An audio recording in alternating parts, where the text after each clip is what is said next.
On the 23rd of November 1937, a 16-year-old boy stood in a funeral cortege in Darmstadt, Germany, wearing a long dark coat against the winter cold, surrounded on all sides by men in Nazi uniforms. The boy was Philip of Greece. The dead were his sister Cecile, her husband, and their 2 young sons, killed when their aircraft came down in fog over Belgium. The funeral was attended by senior figures of the Third Reich. Hermann Goering sent representatives. The photographs taken that day show the boy who would one day marry the Queen of England standing in the specific company that those photographs show him standing in, and those photographs subsequently became among the most difficult images to locate in British institutional archives. That difficulty did not happen by accident. Elizabeth knew about the photographs. She knew because by the time she became sovereign in February 1952, the men responsible for knowing such things had built a file. The file existed inside the security services,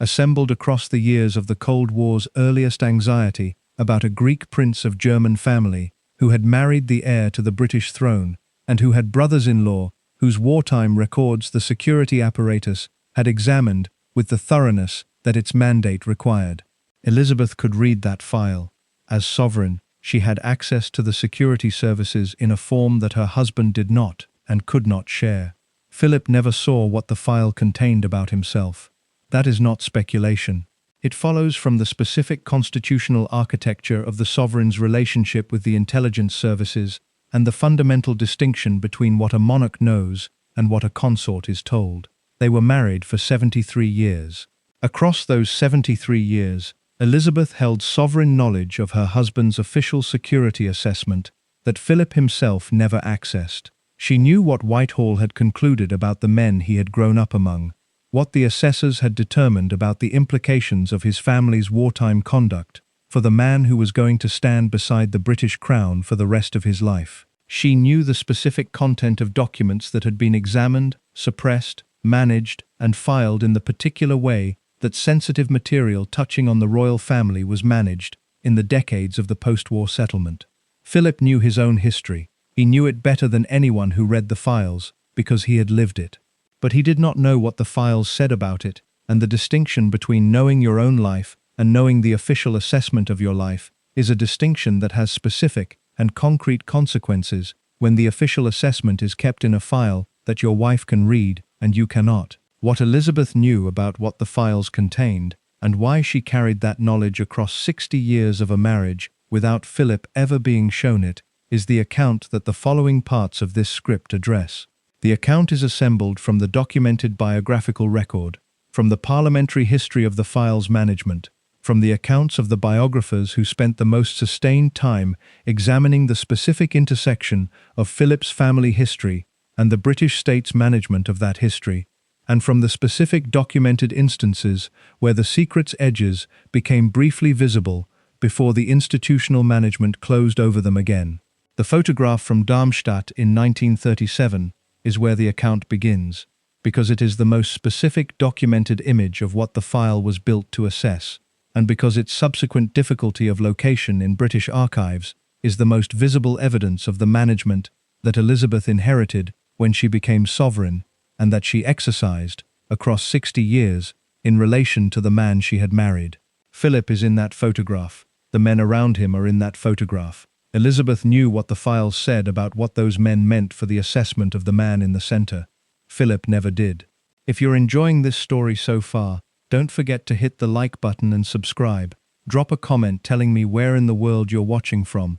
I love hearing from you. The red boxes arrived every day. They came from the Cabinet Office, and from the Foreign Office, and from the Departments of State, whose business required the sovereign's attention, and they came regardless of where Elizabeth was, at Buckingham Palace, or at Windsor, or at Balmoral, or at Sandringham, because the business of the state did not pause for the sovereign's location, and the box's delivery was the physical expression of the constitutional relationship between the Crown and the government that Elizabeth had inherited in February 1952. And she opened them herself. That is a specific fact about her working practice that the people who worked with her across the decades of her reign describe with consistency. The fact that she read the contents personally and carefully, rather than having staff summarize or filter what the boxes contained. She annotated documents. She asked questions. She maintained, across 70 years on the throne, the specific practice of a sovereign who understood that reading the material directly was the condition on which the constitutional relationship between the crown and its ministers operated, with the mutual respect that the relationship's effective functioning required. Philip did not receive the red boxes. The constitutional position of a queen regnant's husband was not, and is not, a position that comes with access to the state papers that the sovereign receives. It is not a position that comes with security clearance in the formal sense that Whitehall issues clearances to the people whose official functions require them. It is not a position whose occupant is briefed by the intelligence services on the contents of assessments whose dissemination is governed by the strict need-to-know principles that classified intelligence operates under. The distinction between what Elizabeth received and what Philip received in terms of official information is a distinction that the constitutional architecture of the British state created and maintained across the full duration of their marriage, and it is a distinction whose specific implications for a marriage between a sovereign and her consort are more concrete than the general statement of the constitutional position suggests. A marriage is, among other things, an arrangement of shared information. The people inside a marriage develop, across the years of its duration, a mutual knowledge of each other and of the conditions of their shared life that the arrangement's intimacy produces as a natural consequence of sustained proximity. The knowledge is not always symmetrical. Marriages contain asymmetries of information in the ordinary sense, the things one partner knows and the other does not, the conversations had in contexts the other was not present for, the observations made from a position the other did not occupy. These ordinary asymmetries are managed within marriages through the specific mix of disclosure and privacy that each marriage develops across its duration. The asymmetry in Elizabeth and Philip's marriage was not an ordinary asymmetry.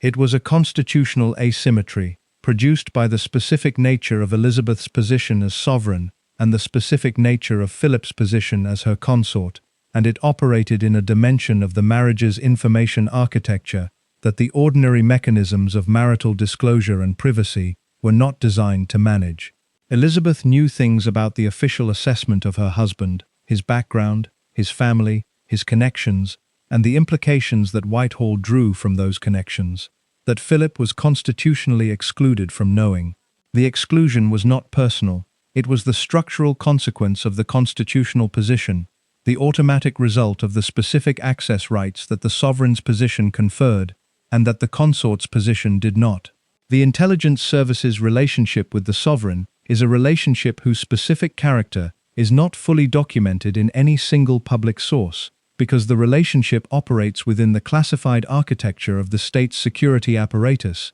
and the classified architecture does not produce public documentation of its own operations as a matter of its design. What is documented in the biographies of Elizabeth and Philip and in the accounts of the constitutional historians who have examined the Crown's relationship with the intelligence services across the post-war decades is sufficient to establish the general shape of the relationship and its specific implications for what Elizabeth had access to that Philip did not. Ben Pimlott's biography of Elizabeth, published in 1996, and drawing on his extensive research into the documentary record of the early reign, describes the sovereign's relationship with the intelligence services in terms that make clear the access was real and substantive rather than ceremonial. The sovereign was not briefed on intelligence as a courtesy to the institution of the monarchy. The sovereign was briefed because the constitutional relationship between the Crown and the security services gave the sovereign a specific place in the chain of oversight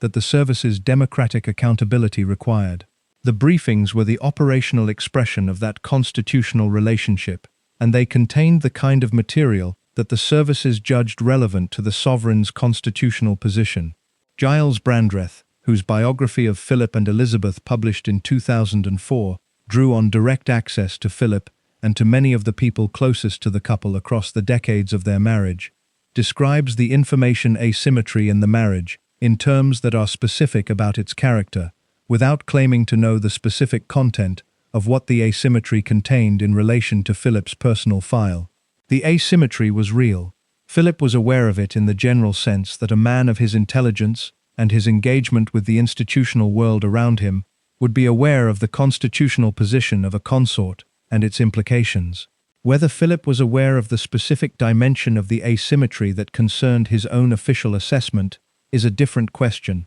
and the accounts of the people closest to him do not resolve it with certainty. The constitutional position of the consort in the British monarchy is a position that has no formal definition in statute and no settled constitutional description in the sources of constitutional law that the British state draws on for the governance of its institutions. The position is what convention and practice have made it, shaped by the specific circumstances of each instance and by the particular personality and capacity of the person occupying it. Philip's experience of the position across the decades of his service is the experience of someone who found the absence of formal definition consistently frustrating in its practical consequences, and who addressed that frustration in the characteristic way of someone who combined considerable intelligence with a determination to make himself useful, regardless of the formal constraints on his usefulness. He carved out a practical role across the decades of the reign in ways that required persistent effort against the institutional resistance that an undefined position generates in the bureaucratic structures of a state organized around defined roles and their associated access rights. The equerry who controlled the flow of correspondence to the palace, the private secretary whose relationship with the constitutional machinery gave him authority over the business that reached the sovereign, the cabinet official whose briefings were calibrated to the constitutional position of the person being briefed. All of these institutional actors operated in relation to Philip's position in ways that reflected the position's undefinedness by treating it as less than the full institutional standing that Philip's personality and his understanding of the role required. The frustration that the undefinedness produced in Philip is documented across the accounts of people who knew him in the early decades of the reign, the 1950s and the 1960s, when the experience of the position's constraints was most acute. He had left a naval career in which his professional standing was defined,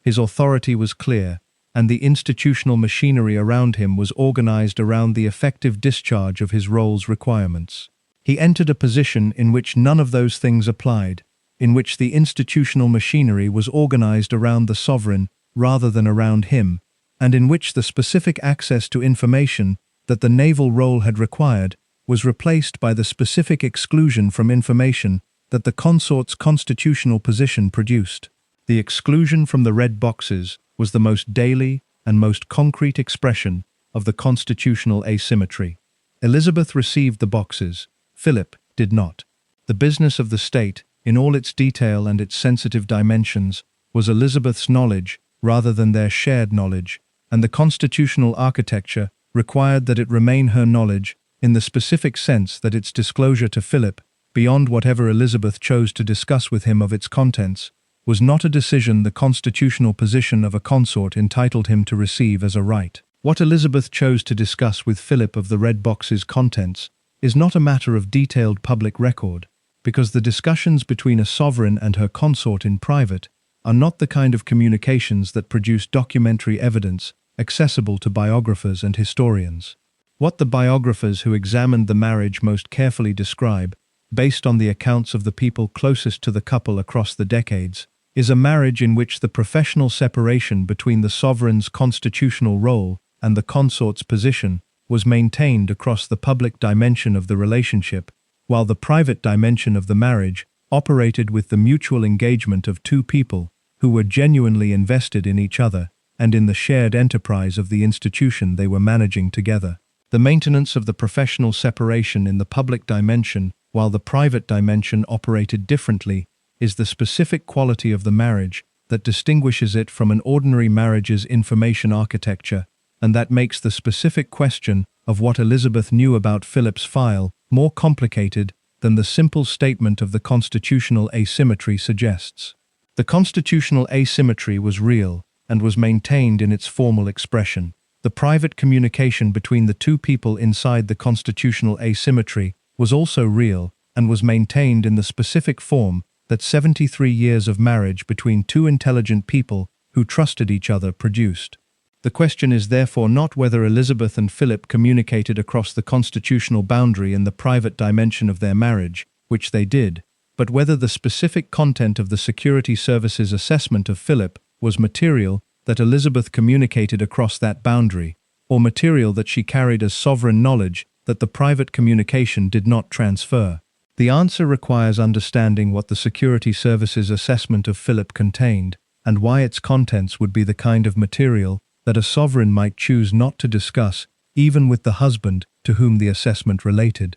Philip's background gave the Security Service's grounds for assessment that were not routine and not trivial in the context of the early Cold War, the period when the assessment was most actively built, and when its implications for the constitutional position of the man married to the heir and then to the sovereign were most directly relevant to the service's mandate. He had been born in Corfu in 1921, the son of Prince Andrew of Greece and Princess Alice of Battenberg. His paternal family was the Greek royal family, which was itself a dynasty of largely German origin established in Greece in the 1860s, and which occupied the Greek throne across a succession of periods that were separated by the political instability and the cycles of military intervention that characterized Greek politics across the first half of the 20th century. His maternal family was the Battenberg line, which had anglicized its name to Mountbatten during the First World War, under the same political pressure that caused the royal family to change its name from Saxe-Coburg-Gotha to Windsor. The family's displacement from Greece when Philip was 18 months old, his father's exile following a military tribunal, the family's subsequent dispersal across the European royal network, his education in France and Germany and England, and the specific circumstance of his 4 surviving sisters all marrying German princes, gave his biography by the time he arrived in Britain in the 1930s, a character that combined the complexity of royal European displacement with the specific complication that the German marriages introduced into the assessment of anyone with his background in the context that the Second World War created. The German marriages were not peripheral to the Security Service's assessment of Philip. They were the specific dimension of his background that the assessment was most directly focused on, because the specific people his sisters had married and the specific wartime conduct of those people were the specific reasons that the assessment existed, rather than a routine background check of the kind that any foreign national entering a sensitive official position would receive. His sister Margarita had married Gottfried, Prince of Hohenlohe-Langenburg. His sister Theodora had married Berthold, Margrave of Baden. His sister Sophie had married, first, Christoph, Prince of Hesse, and after Christoph's death in 1943, had married Georg Wilhelm of Hanover. His sister Cecile had died in 1937 before the war, but her husband, Grand Duke Georg Donatus of Hesse, had been alive at the outbreak of the conflict. The specific wartime records of these men varied, and the variation in the records produced a variation in the specific implications that the Security Service's assessment drew from them for the assessment of the man married to the British sovereign. But the most significant case, the case that the assessment would have weighted most heavily, was the case of Christoph of Hesse, Sophie's first husband, who had joined the Nazi Party in 1931 and the SS in 1933, and who had worked in the Forschungsamt, the Signals Intelligence and Communications Interception Office that operated under Goering's authority. Christoph of Hesse was not a marginal or nominal participant in the Nazi apparatus. He had held the rank of Standartenführer in the SS, equivalent to a colonel, and his work in the Forschungsamt had placed him inside one of the Third Reich's most operationally significant intelligence organizations, the organization responsible for the interception of communications across Europe that Goering used as a personal intelligence resource, independent of the other state security apparatus. Christoph was killed on operational service in Italy in 1943, which meant he did not survive the war to face the kind of denazification proceedings that his conduct would have required. Philip had known Christoph. He had been at the Darmstadt funeral in 1937, where Christoph had been present. The funeral where the photographs showed Philip in the cortege, surrounded by the Nazi official company that the funeral's attendance generated. He had visited his sisters in Germany in the 1930s, in the contexts that the family's European network produced, and that a young man maintaining contact with siblings who were geographically dispersed across the continent would naturally visit. The visits were not evidence of Philip's personal sympathy with the political positions of the men his sisters had married. The people who have examined the specific question of Philip's views on the Nazi regime most carefully, including the historian Jonathan Petropoulos, whose research into the European royal family's relationship with the Third Reich produced a detailed examination of the Hesse connections, described Philip as someone whose personal political views were consistently and clearly opposed to everything the Nazi regime represented. His subsequent service in the Royal Navy, his conduct across the war years, and the consistent account of the people who knew him across the wartime period all point to a man whose personal position was never in question in the terms that the assessment was examining. What the assessment was examining was not Philip's personal views. It was the implications of his family connections for the assessment of his suitability in the constitutional position he occupied, which was the position of the man married to the British sovereign, in the context of the Cold War's specific security anxieties about the penetration of British institutions by foreign intelligence services. The Cold War context was the context that gave the assessment its specific character and its specific urgency in the years when it was most actively being built. The years of the late 1940s and the 1950s, when the British security services were operating in the heightened anxiety that the Burgess and Maclean defection in 1951 and the subsequent investigations into the penetration of British intelligence had produced across Whitehall. The Burgess and Maclean case changed the atmosphere in which all security assessments were conducted in the years immediately following it. The discovery that two Cambridge-educated Foreign Office officials had been passing information to Soviet intelligence for years, and the subsequent investigation that produced additional cases across the decade, created in the security services a general disposition toward the examination of backgrounds that any reasonable security professional would have examined without the specific anxiety of the post-war penetration cases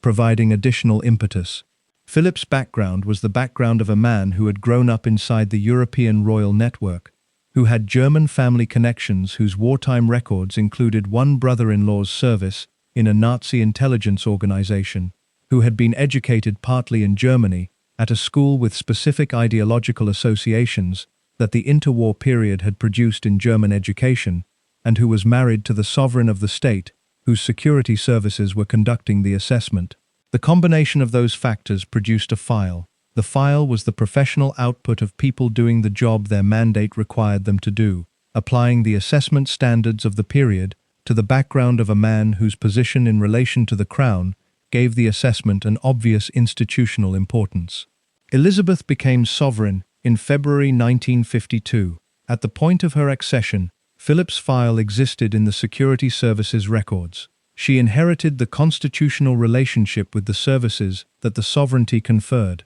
including the access to their assessments that the relationship involved. The specific content of what the file contained about her husband was therefore available to her in the specific form that sovereign access makes available. From the point of her accession, Philip was 30 years old in February 1952. He was in Kenya with Elizabeth when the news of her father's death reached them, and he was the person who told her what had happened, who sat with her in the specific moment of a daughter's grief, and a sovereign's accession occurring simultaneously in the same person. He became, from that moment, the husband of the sovereign rather than the husband of the heir, and the change in Elizabeth's constitutional position was a change in his position too, though in a direction that added to the constitutional constraints on his role rather than removing any of them. He could not know what the file about him contained. The constitutional position of a consort did not include that access, and the security services management of intelligence about a senior royal figure who was not the sovereign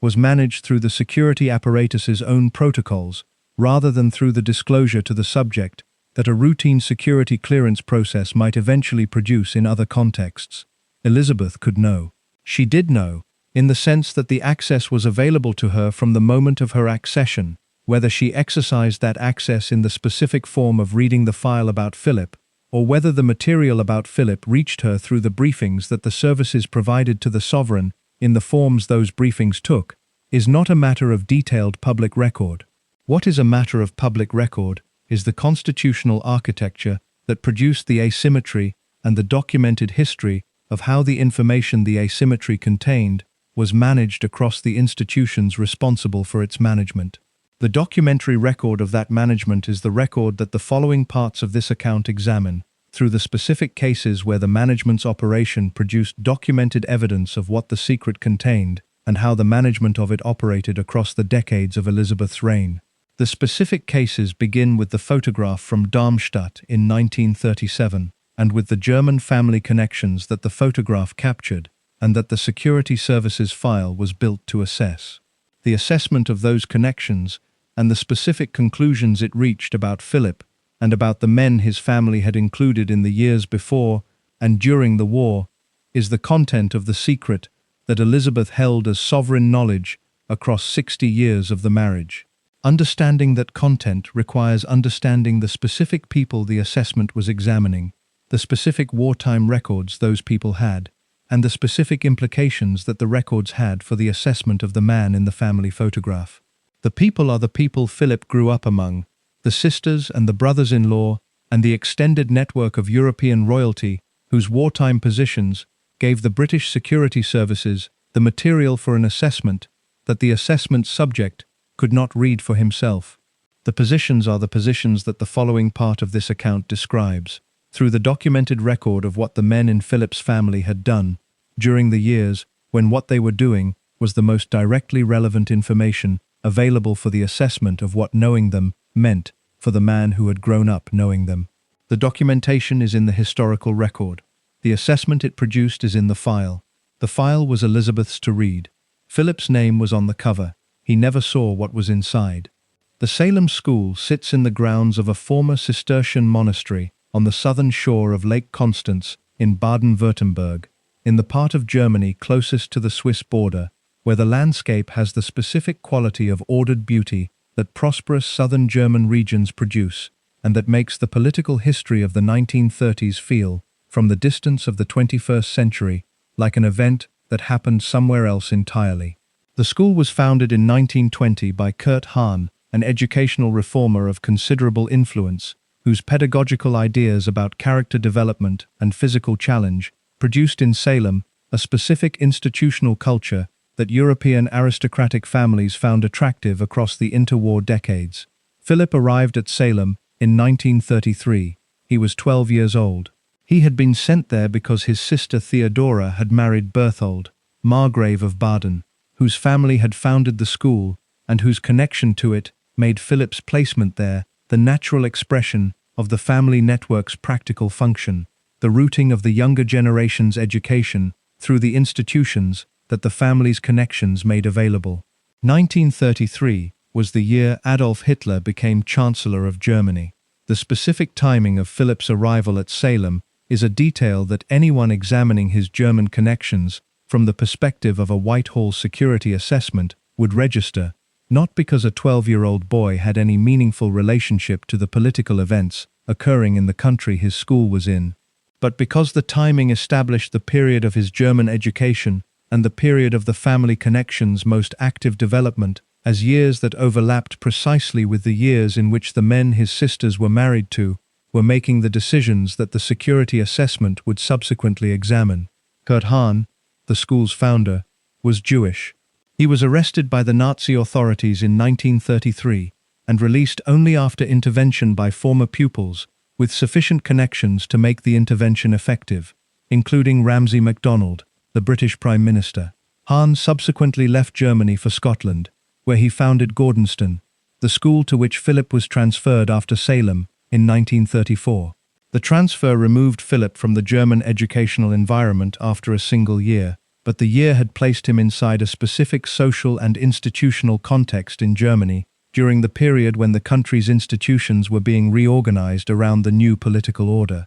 Gordonston was where Philip completed his secondary education, developing the specific qualities that Hahn's educational philosophy emphasized: physical endurance, self-discipline, responsibility toward others, the character formed by challenge rather than by privilege. The qualities were real and were recognized by the people around Philip across the decades of his adult life as genuine rather than performed. They were also, in the specific context of the security assessment's examination of his background, the qualities of a man whose formation had occurred across multiple European environments in the 1930s, including a German one, and whose family's most immediate connections to that German environment were connections the assessment was examining with the thoroughness that its mandate required. The four sisters and the men they married are the specific center of what the security assessment of Philip's background required examining. The sisters are the sisters because they are the family members whose marriages to German princes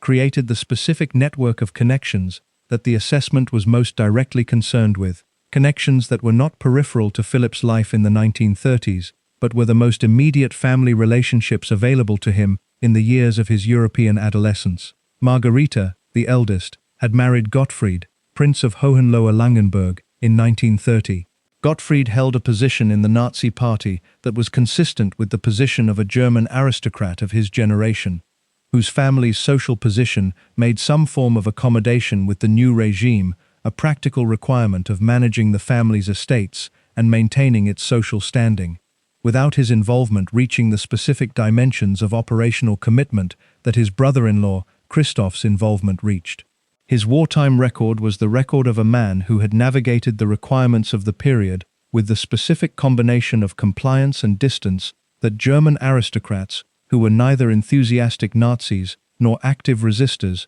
typically produced. Theodora, the second surviving sister, had married Berthold, Margrave of Baden, in 1932. Berthold's family had founded Salem, and his connection to Hahn's educational work there placed him, paradoxically, in the position of someone whose family institution had been disrupted by the regime, whose requirements he was simultaneously accommodating in other dimensions of his public life. His Nazi Party membership was documented. His wartime record was the record of a German military officer whose service was conducted within the structures of the Wehrmacht rather than within the specifically ideological organizations of the SS, which gave his wartime conduct a character that the assessment would have examined differently from the conduct of a man whose wartime service was organized within the explicitly political military organizations. Sophie, the third surviving sister, made the connection that mattered most to the assessment. Her first marriage was to Christoph,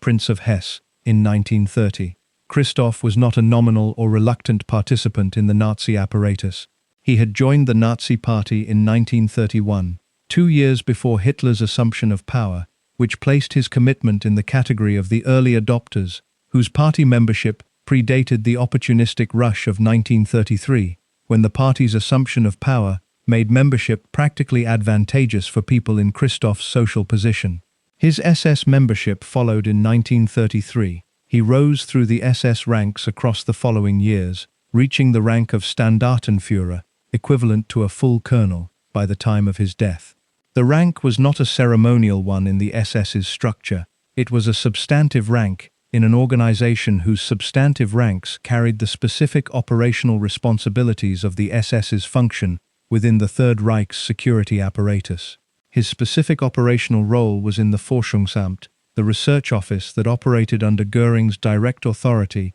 and that was formally distinct from the Gestapo and the SD, the other principal security and intelligence organizations of the Third Reich. The Forschungsamt's function was the interception and analysis of communications, the monitoring of telephone conversations, telegrams, and written communications across a scope that extended to foreign diplomatic traffic and to the communications of individuals within Germany that Goering identified as subjects of interest for his own political intelligence purposes. The Forschungsamt, under Christoph's involvement, was one of the most technically sophisticated intelligence operations in the Third Reich, producing the raw intercept material that Goering used to maintain his position in the Nazi hierarchy's internal politics and to provide Hitler with intelligence about foreign governments' communications that the more formally organized state intelligence apparatus was not always positioned to obtain. Christoph ran the Forschungsamt's operation under Goering's supervision from 1933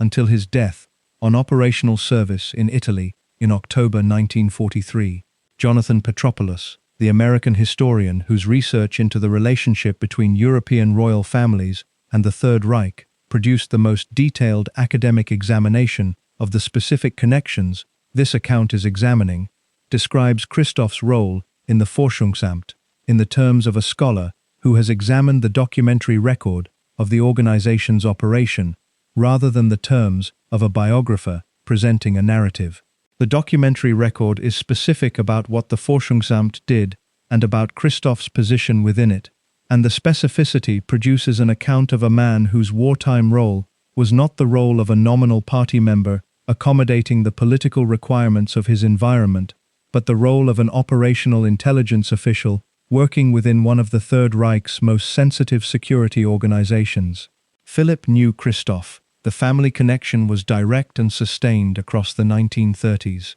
Sophie's marriage to Christoph made Christoph a brother-in-law in the most immediate sense, and the European royal network's specific character, its combination of geographical dispersal and regular social contact through the family occasions that the network generated, meant that Philipp's relationship with Christoph was not an abstract family connection maintained at a distance, but a connection expressed through the specific occasions of family gathering that the network produced. The funeral at Darmstadt in November 1937 was one such occasion. Cecile, Philipp's third sister, had died in the crash, along with her husband Grand Duke Georg Donatus of Hesse and their two sons. The funeral gathered the family network in Germany for the specific occasion that funerals produce in families spread across multiple countries, the occasion that overrides the ordinary practical barriers to assembly and brings people together in the specific place and the specific time that the death has produced. Philipp was 16. He had been at Gordenston in Scotland and came to Germany for the funeral. The funeral was attended by senior figures of the Third Reich, because the Hesse family's connections to the Nazi hierarchy were the connections that produced that attendance, and the funeral's guest list reflected those connections in the specific way that large family occasions attended by people with varied political and social connections reflect the cumulative network of the family involved. The photographs taken at the funeral are the photographs that subsequently became difficult to locate in British archives. Their difficulty of location is the documented institutional fact that the biographers examining Philipp's German connections consistently note, and the difficulty is the specific form of institutional management that the sensitivity of what the photographs show has produced across the decades since they were taken. What they show is Philipp in the funeral cortege surrounded by people in Nazi uniforms. The surrounding is the natural consequence of attending a funeral in Germany in November 1937, at which senior Nazi figures were present, while being 16 years old and standing in the place that a family member's funeral requires you to stand.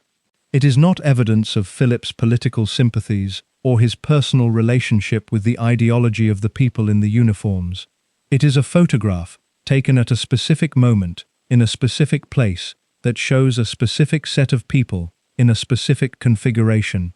The institutional management of those photographs' circulation reflects the assessment that their existence in the widely accessible public record would produce a misreading of what they show, a misreading that the photograph's visual content makes available to anyone who encounters them without the context that their specific circumstances require. The misreading would be the misreading that the photographs show Philipp in willing association with the Nazi apparatus, rather than in the position that a 16-year-old boy occupies at his sister's funeral. The management of the photograph's circulation was not the management of a false impression by suppressing true evidence. It was the management of a misleading visual impression by restricting the circulation of images whose visual content would produce that impression without the context their circumstances required. The distinction between those two things is a distinction that the institutional management has consistently maintained, and that the people examining the management most carefully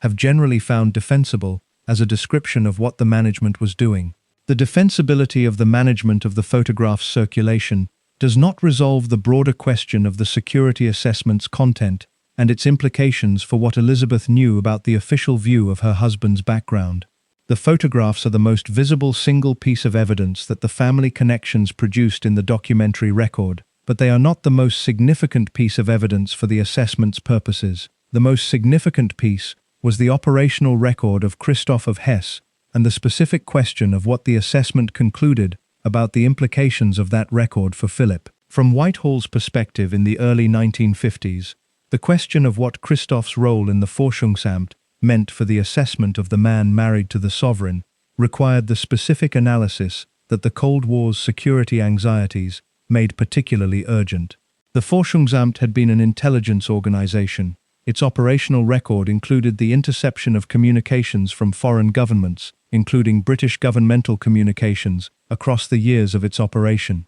The organization's files had been captured by Allied forces at the end of the war and were available to the intelligence services that examined them. The captured files produced, for the analysts who examined them, a specific picture of what the Forschungsamt had done and with whom it had shared the results of its work. The picture included the organization's coverage of British communications in the years before and during the war, which gave the assessment of Christoph's role a specific dimension that the assessment of a brother-in-law with merely nominal Nazi Party membership would not have had.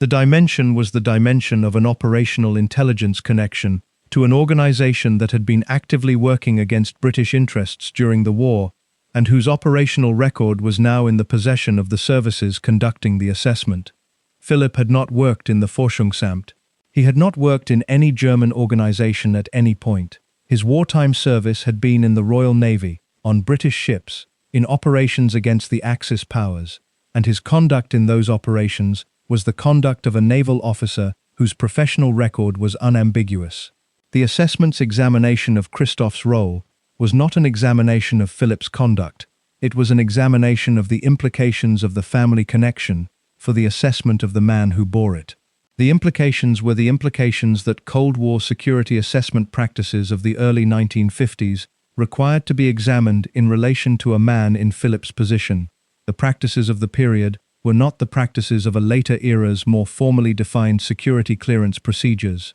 They were the practices of security services operating in the specific atmosphere that the post-war penetration cases had produced, an atmosphere in which the examination of family connections and the assessment of their implications was a standard component of the evaluation of anyone in a sensitive position who had connections to people whose wartime records the assessment was examining. The assessment of Philipp's background in that atmosphere produced conclusions that the documentary record does not make available in their specific form, because the conclusions were in the file, and the file has not been made public in the form that would allow their specific terms to be examined. What the documentary record does make available is the documented context in which the assessment was conducted, the specific factors that the assessment was examining, and the general shape of the conclusions that the assessment of those factors in that context would have been expected to produce by the professional standards of the period. The general shape was the shape of a determination that the man married to the British sovereign had family connections whose most operationally significant dimension was a brother-in-law's service in a Nazi intelligence organization, that the service had included operations against British interests, and that the man bearing those connections required a specific ongoing assessment of his position in relation to the Crown's security rather than the one-time clearance that a less sensitive background would have produced. The ongoing assessment is the assessment that Elizabeth inherited when she became sovereign, the assessment whose contents were available to her through the constitutional relationship with the security services that the sovereignty conferred. Philipp's file was not a static document produced once at the time of his engagement to Elizabeth in 1947. It was a living intelligence document whose content was updated across the years of the reign as the security service's assessment of its subject's position and its implications was reviewed and revised in the normal course of the intelligence apparatus's ongoing management of sensitive cases. The living quality of the document means that what Elizabeth had access to across the 60 years of her reign was not only the initial assessment built from the pre-war and wartime record of Christoph and the other men Philipp's family had included. It was the assessment as it developed across those 60 years, incorporating the findings of the post-war investigations into the wartime records of the people the assessment was examining, and the ongoing review of those findings' implications for the case the document maintained. The post-war investigations that produced findings relevant to Philipp's file were several. The denazification proceedings that the Allied occupation of Germany implemented across the late 1940s produced official assessments of the wartime conduct of surviving members of the German aristocracy, whose records the proceedings examined. Christoph did not survive to be assessed by those proceedings, having been killed in 1943, but the surviving brothers-in-law whose wartime records the proceedings could examine, were examined, and the examinations produced official findings that the British security services would have incorporated into their own assessments as the findings became available. Berthold of Baden, Theodora's husband, was assessed by the denazification proceedings in terms that reflected the specific character of his wartime record, his party membership, and his Wehrmacht service, rather than the operationally specific SS service that Christoph's record contained. The findings in his case were the findings that the proceedings produced for a man in his specific category,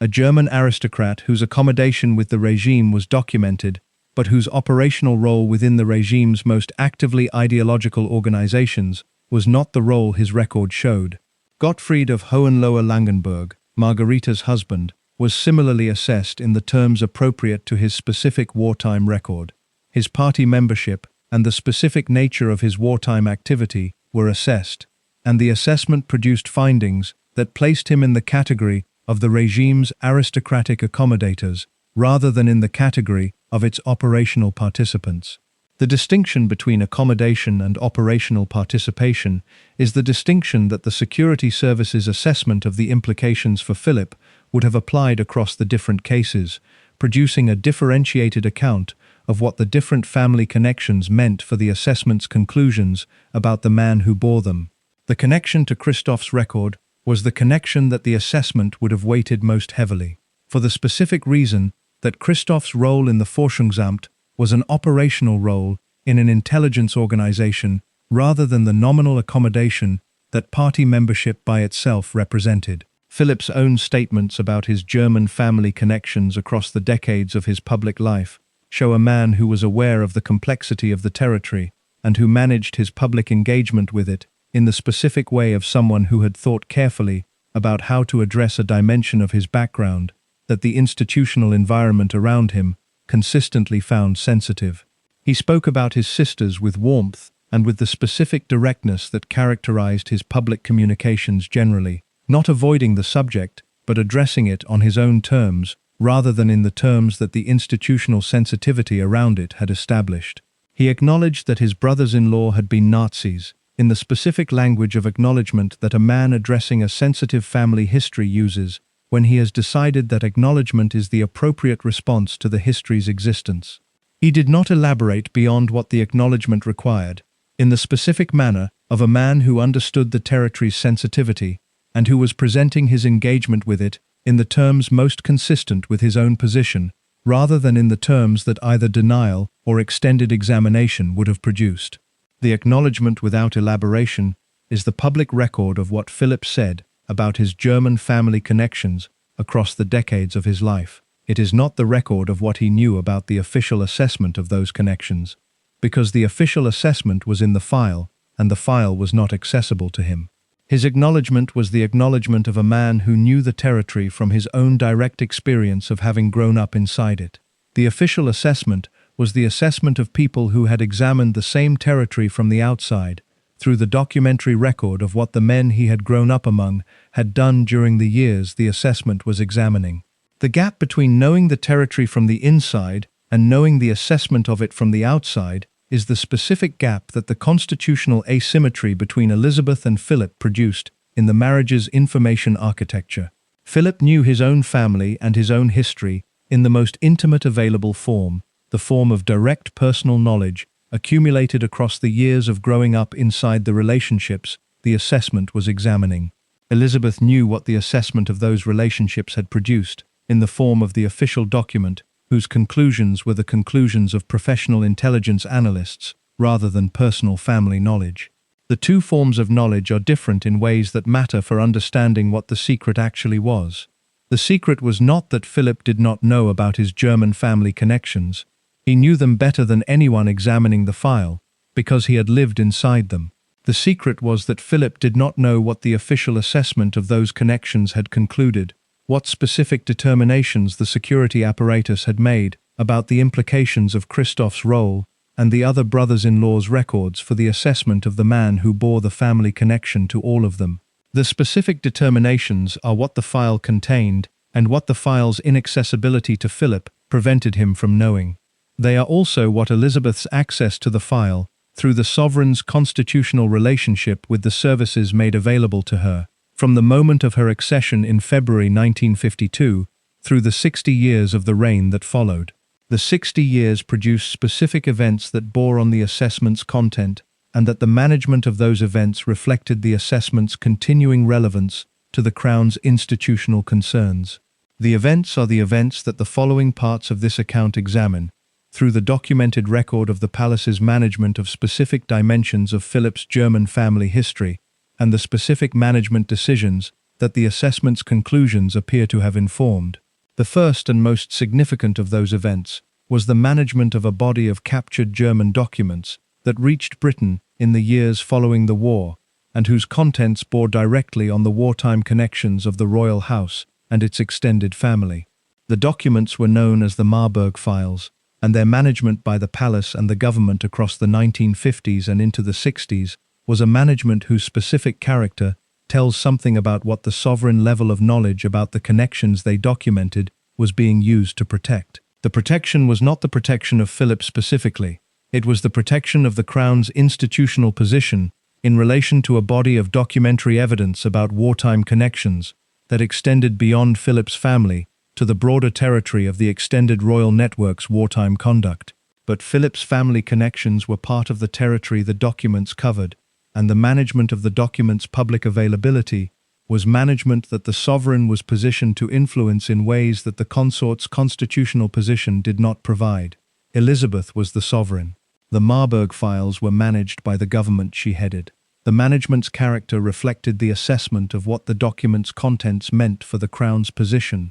and the specific decisions about that character were decisions made at the level of sovereign awareness rather than the level of consort exclusion. Philip was outside that level. The Marburg Files and what they contained, and what their management tells about the sovereign knowledge Elizabeth was exercising across the years their management required, belong to the following part of this account. The Security Services Registry at its Thames House headquarters maintains files on individuals whose backgrounds, associations, or activities have given the service grounds for assessment. The files vary in their character, their contents, and the specific basis on which they were opened, from the operational files on individuals who have been the subjects of active investigation to the background assessment files on individuals whose positions in relation to the state's security interests have made a documented assessment a professional requirement without the assessment constituting an investigation in the formal sense. Philip's file was the second category. Its opening was not the opening of an investigation into a man suspected of wrongdoing. It was the opening of an assessment file on a man whose background, in the specific context of the period in which the assessment was conducted, gave the security professionals whose job it was to conduct such assessments clear and adequate grounds for doing so. The grounds were the grounds that the preceding part of this account has described: the German family connections, the specific wartime records of the men those connections involved, and the constitutional position of the man bearing them in relation to the Crown, whose security was the service's ultimate object of protection. The specific timing of when the file was opened is a matter that the official record does not make available in the form of a dated document accessible to public examination. What the biographers who have examined the question most carefully describe, drawing on the accounts of people with knowledge of the service's operations across the relevant period, is a timeline consistent with the file's opening in the years between Philip's engagement to Elizabeth in July 1947 and the accession in February 1952. The engagement itself was the specific event that elevated the assessment of Philip's background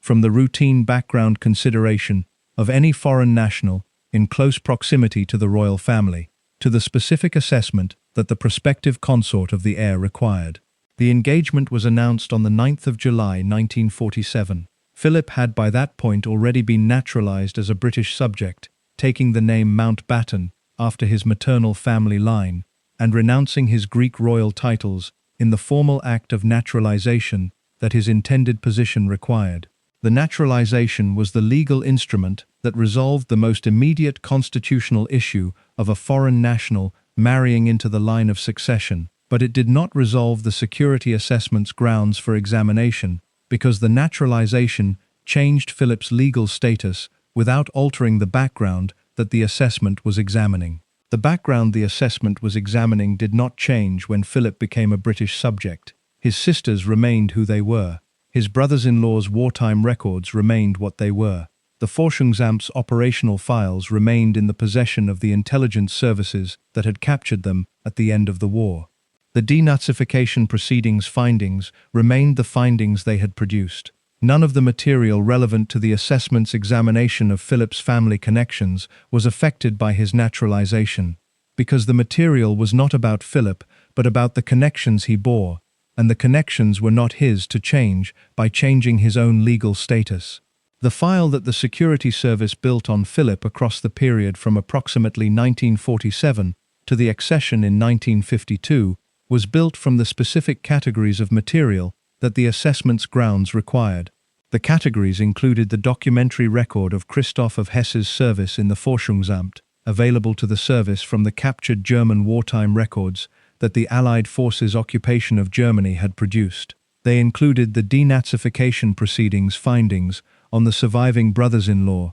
whose records the proceedings had examined. They included the specific documentation of Philip's education at Salem in 1933 and 1934, the period of the school's operation under the regime, whose rise to power that year was coinciding with Philip's presence in Germany. They included whatever material the service's own collection capabilities had produced about Philip's activities and associations across the period before and during the war. The service's collection capabilities in the period before the war included the domestic intelligence collection that the service's mandate authorized, which covered the monitoring of individuals and organizations whose activities were assessed as presenting potential risks to national security. Philip's activities before the war were the activities of a young man whose involvement in British life was limited by his age and his circumstances, and the material that the domestic collection would have produced about him in that period was limited by the limited scope of his activities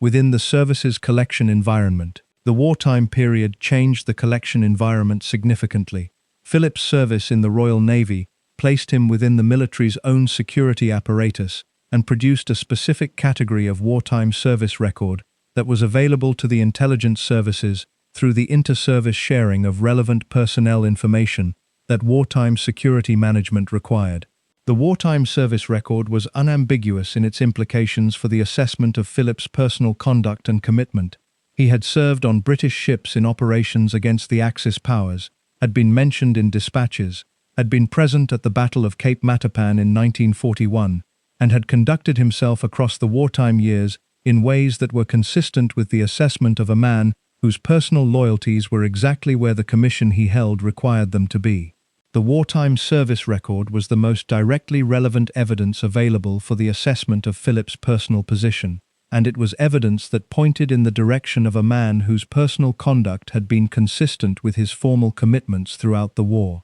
The assessment's professional standards required it to weight that evidence appropriately, which meant weighting it heavily in the assessment of the man's personal position, while also maintaining the assessment of the family connections, whose implications the service record alone did not resolve. The distinction between the assessment of personal position and the assessment of family connections is the distinction that gave the file its specific character and that determined what the file's conclusions were likely to have said about Philip. A professional intelligence assessment of a man in his position would not have conflated the two. It would have maintained separate assessments of what Philip's own conduct demonstrated and what his family connections implied, and it would have drawn its conclusions about the overall assessment of his position from the combination of the two rather than from either alone. The overall assessment, combining a personal conduct record that was unambiguous in its implications with a family connections record that was complex in its implications,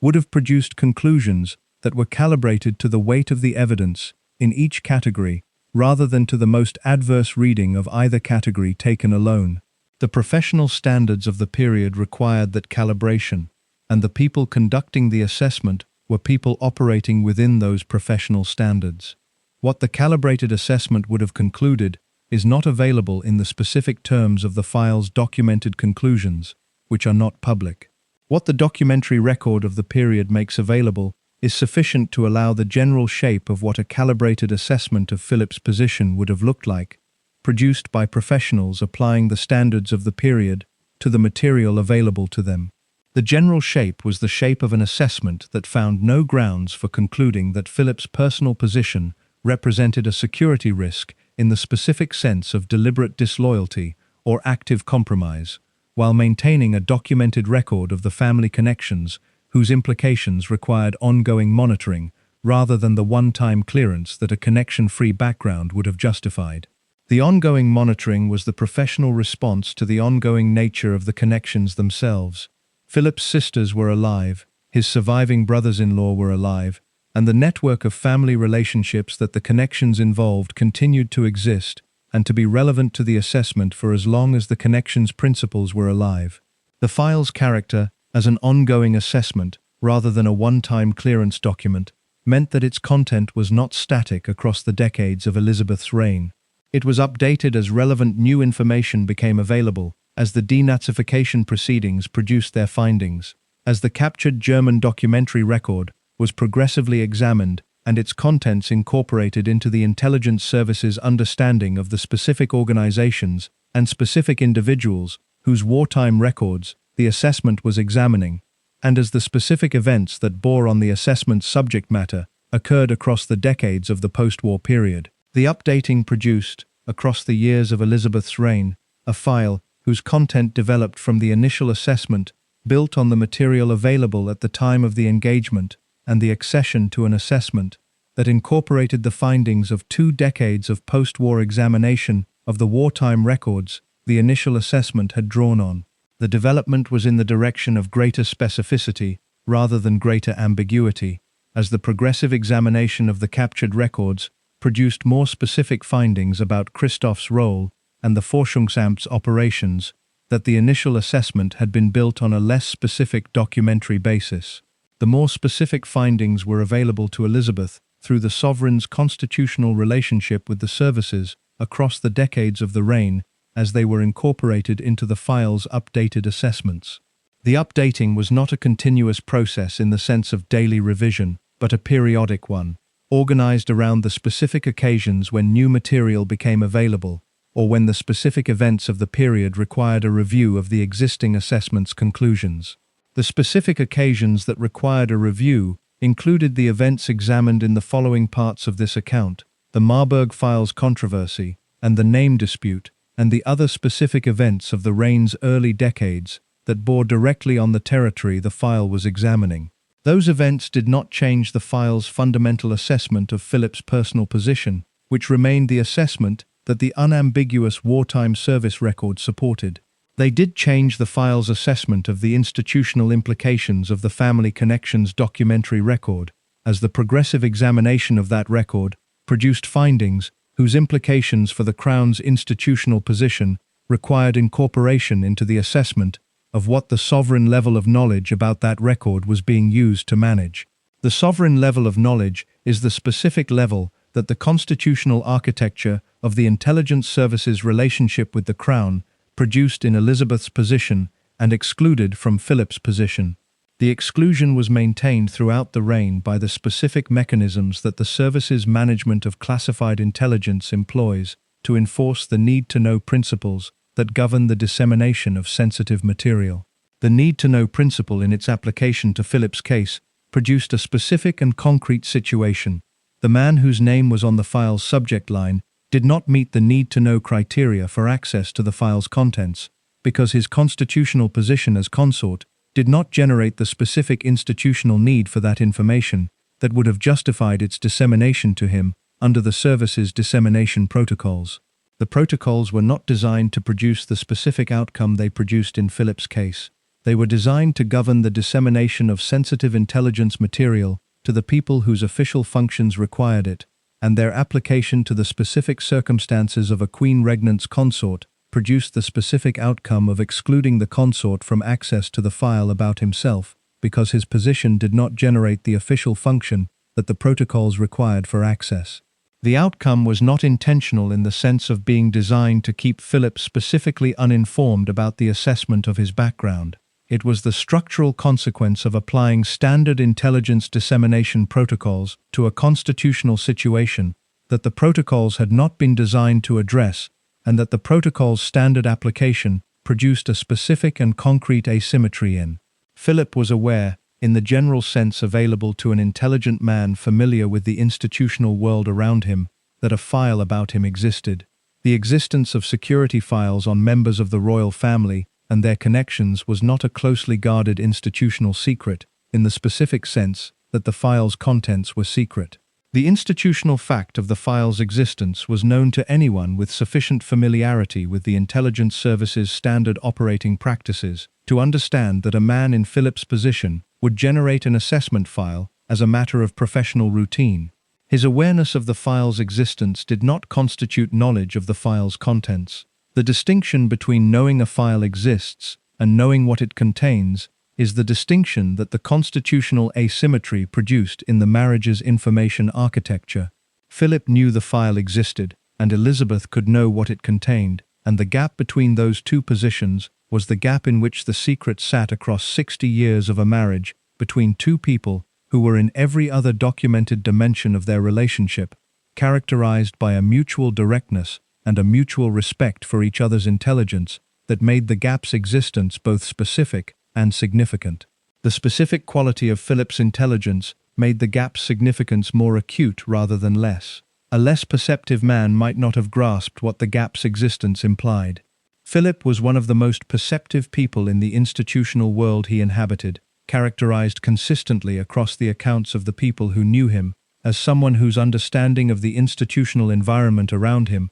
was acute, and whose ability to read the implications of institutional arrangements for his own position was not something the institutional environment's usual management of information could easily obscure. He understood the constitutional asymmetry in the general terms that an intelligent man in his position would understand it. He understood that Elizabeth as sovereign had access to information that he as consort did not have access to, and he understood that the information she had access to included the intelligence service's assessments of matters relevant to the Crown's security, including the assessment of his own background. What he could not know was the specific content of what the assessment had concluded, because that content was in the file, and the file's access was governed by the protocols that his position did not satisfy. The inability to know the specific content was the specific form the gap took in Philip's experience of the constitutional asymmetry, and the gap's specific form was the specific form that the secret took in the marriage's information architecture.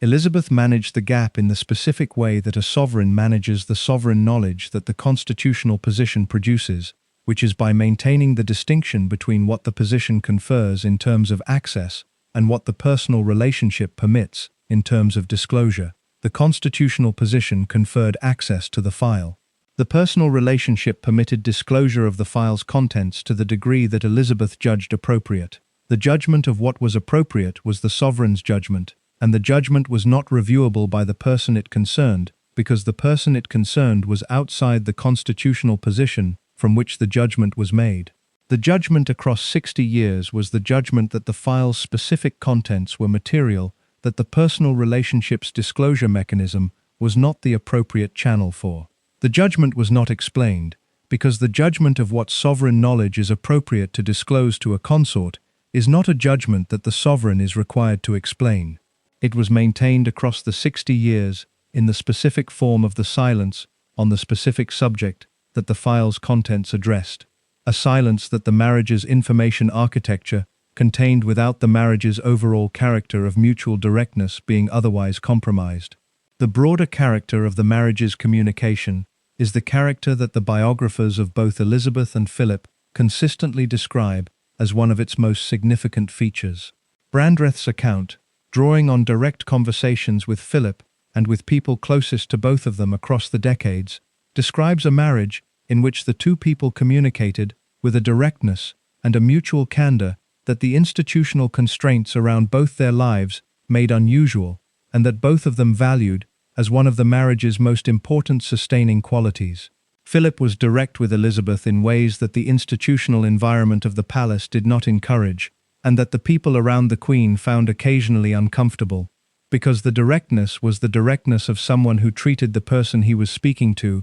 as an equal whose intelligence deserved a straightforward response, rather than the managed communication that the institutional environment around the sovereign typically produced from the people inside it. Elizabeth received the directness with the equanimity that the accounts of her response to Philip consistently describe, the equanimity of someone who found in the directness a quality she valued rather than a challenge she found difficult. The mutual directness was one of the marriage's most documented characteristics, visible in the accounts of the people who observed the couple across the decades, and in the specific quality of the interactions between them that those accounts describe. The gap in the mutual directness was the gap that the sovereign knowledge about the file produced. It was a gap in the specific subject of the file's contents in a marriage that was characterized by directness across the other dimensions of its communication, and the gap's location in the specific subject of Philip's official assessment made it a gap that was both specific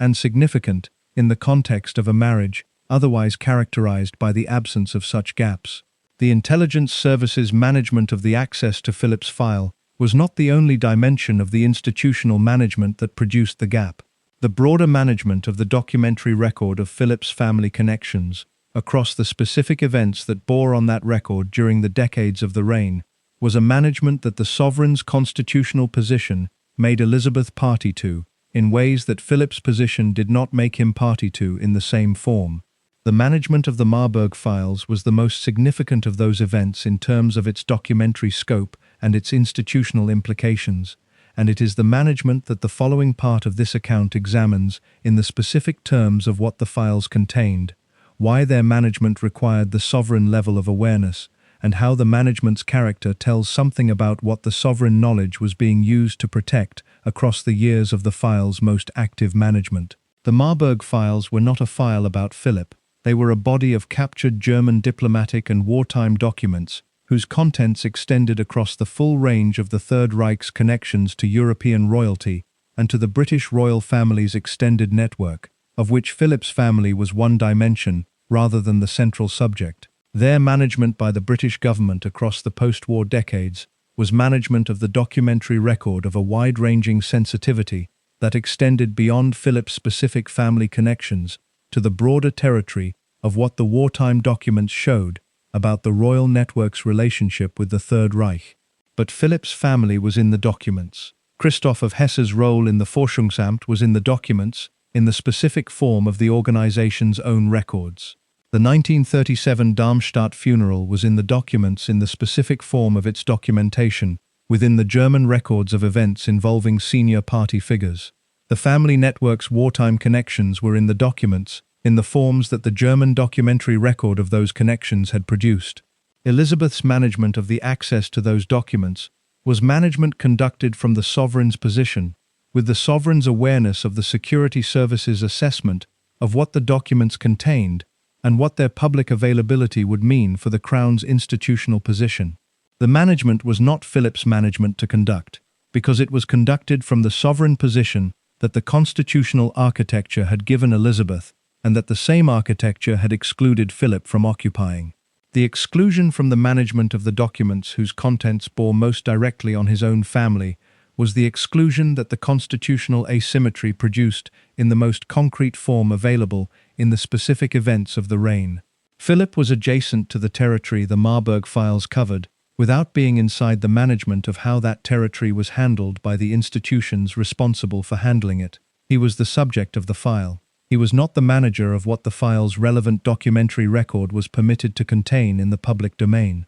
That management was Elizabeth's management, conducted from the sovereign position whose access rights the constitutional architecture had established, and whose exercise across the decades of the reign produced the specific form of the secret that the marriage carried across 60 years. The secret's specific form, in relation to the Marburg files, is the subject the following part examines. If you're hooked on this story, make sure to subscribe and turn on notifications so you never miss an upload. Your support means everything and helps me bring you more emotional stories like this one. In the summer of 1945, American forces moving through Germany captured the archives of the German Foreign Ministry at a castle called Schloss Marburg in Hesse. The archives were the documentary record of the Third Reich's diplomatic apparatus across the years of its existence, produced by the bureaucratic thoroughness that the Nazi state applied to its own record-keeping, and preserved with the completeness that the speed of Germany's final military collapse had prevented the regime from destroying before the Allied forces reached them. The American archivists who examined the captured records found, within the Foreign Ministry's files, a body of documents relating to the Duke of Windsor, the man who had been King Edward V until his abdication in December 1936, and who had subsequently become one of the most complicated figures in the royal family's wartime history. The documents were the German diplomatic record of the Duke of Windsor's contacts with Nazi officials across the period from his abdication to the early war years, and the specific content of what the documents showed about those contacts was content that the British government, when it learned what the documents contained, immediately identified as presenting a problem of the most serious institutional kind. The problem was not a small one. The documents showed the Duke of Windsor in communication with German officials in ways that went beyond the social contacts between European royalty and German leaders that the pre-war period had produced in multiple cases across the royal network. They showed contacts in which the possibility of the Duke's restoration to the British throne in the event of German victory had been discussed, in which German officials had assessed the Duke as potentially sympathetic to German war aims, and in which the Duke's wartime position in the Bahamas, to which the British government had sent him in 1940, in the specific act of a government managing a complicated royal figure's proximity to the European theatre of operations, had been discussed in German diplomatic traffic in terms that suggested the Germans regarded his Bahamian posting as an obstacle to their plans, rather than a settled resolution of his wartime position. Winston Churchill, who was Prime Minister when the document's content was first brought to the British government's attention in 1945, moved immediately to manage the situation in the specific way that a man of his political experience and his understanding of the institutional stakes would move. He wrote to General Eisenhower, the Supreme Allied Commander, requesting that the documents be destroyed.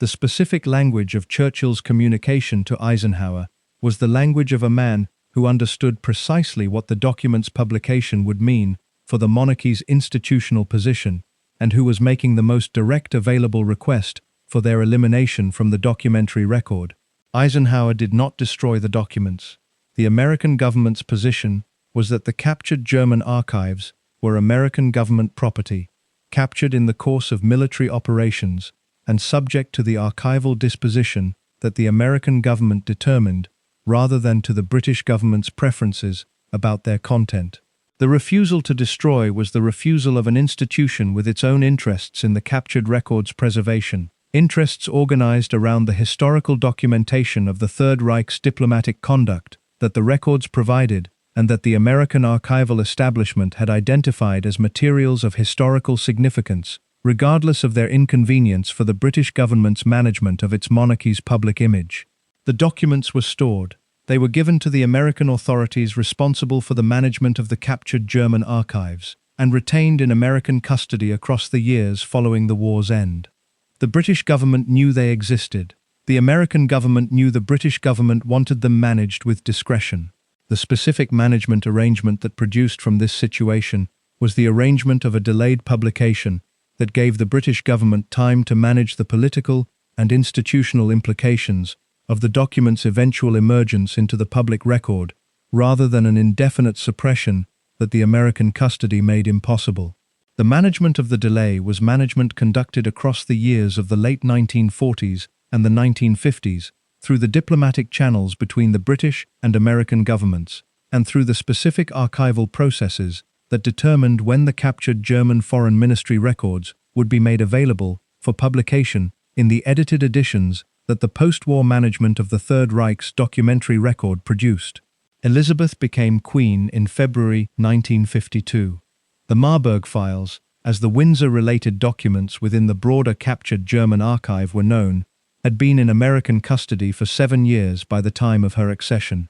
Their publication had not yet occurred. The diplomatic management of the delay was an ongoing feature of the British government's relationship with the American archival program, and it was an ongoing feature of the institutional landscape that the new Queen inherited with the accession. The inheritance of that landscape was the inheritance of sovereign responsibility for the institutional management of a documentary problem that her predecessor's government had been managing since 1945, and that the accession transferred to her management, along with the other elements of the sovereign's constitutional responsibilities. The management of the Marburg files was not a peripheral or ceremonial dimension of that inheritance. It was a specific institutional problem with a specific history of government action, involving the most senior levels of the British government across the years since the document's capture, and it was a problem whose resolution or continued management required the sovereign level of awareness that Elizabeth's constitutional position now conferred.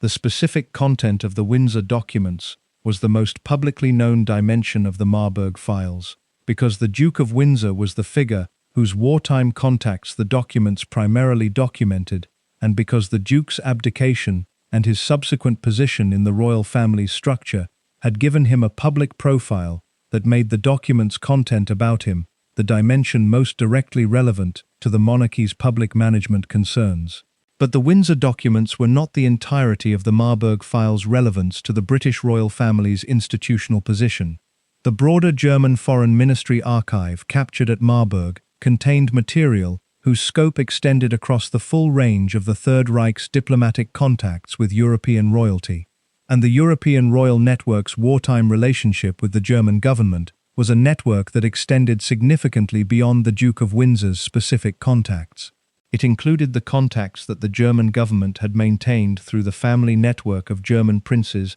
married to members of European royal families, a network that included the princes married to Philip's sisters as one of its dimensions alongside others. The Hesse family, Philip's brothers-in-law's family, was specifically represented in the German Foreign Ministry's files in ways that reflected the Hesse family's specific position within the Third Reich's aristocratic network. The Hesse family had a dual relationship with the Nazi apparatus. The branch that included Christoph of Hesse, Sophie's first husband, was the branch whose operational involvement with the regime's security apparatus the preceding parts of this account have described. Another branch of the Hesse family was the branch that included Prince Philip of Hesse, not Philip the Duke of Edinburgh, but his contemporary of the same first name, who had served as Hitler's personal liaison with Mussolini, and who was involved in the wartime contacts between the German government and European royalty that the Foreign Ministry's files documented. The connection between the Hesse family's wartime documentation in the German Foreign Ministry files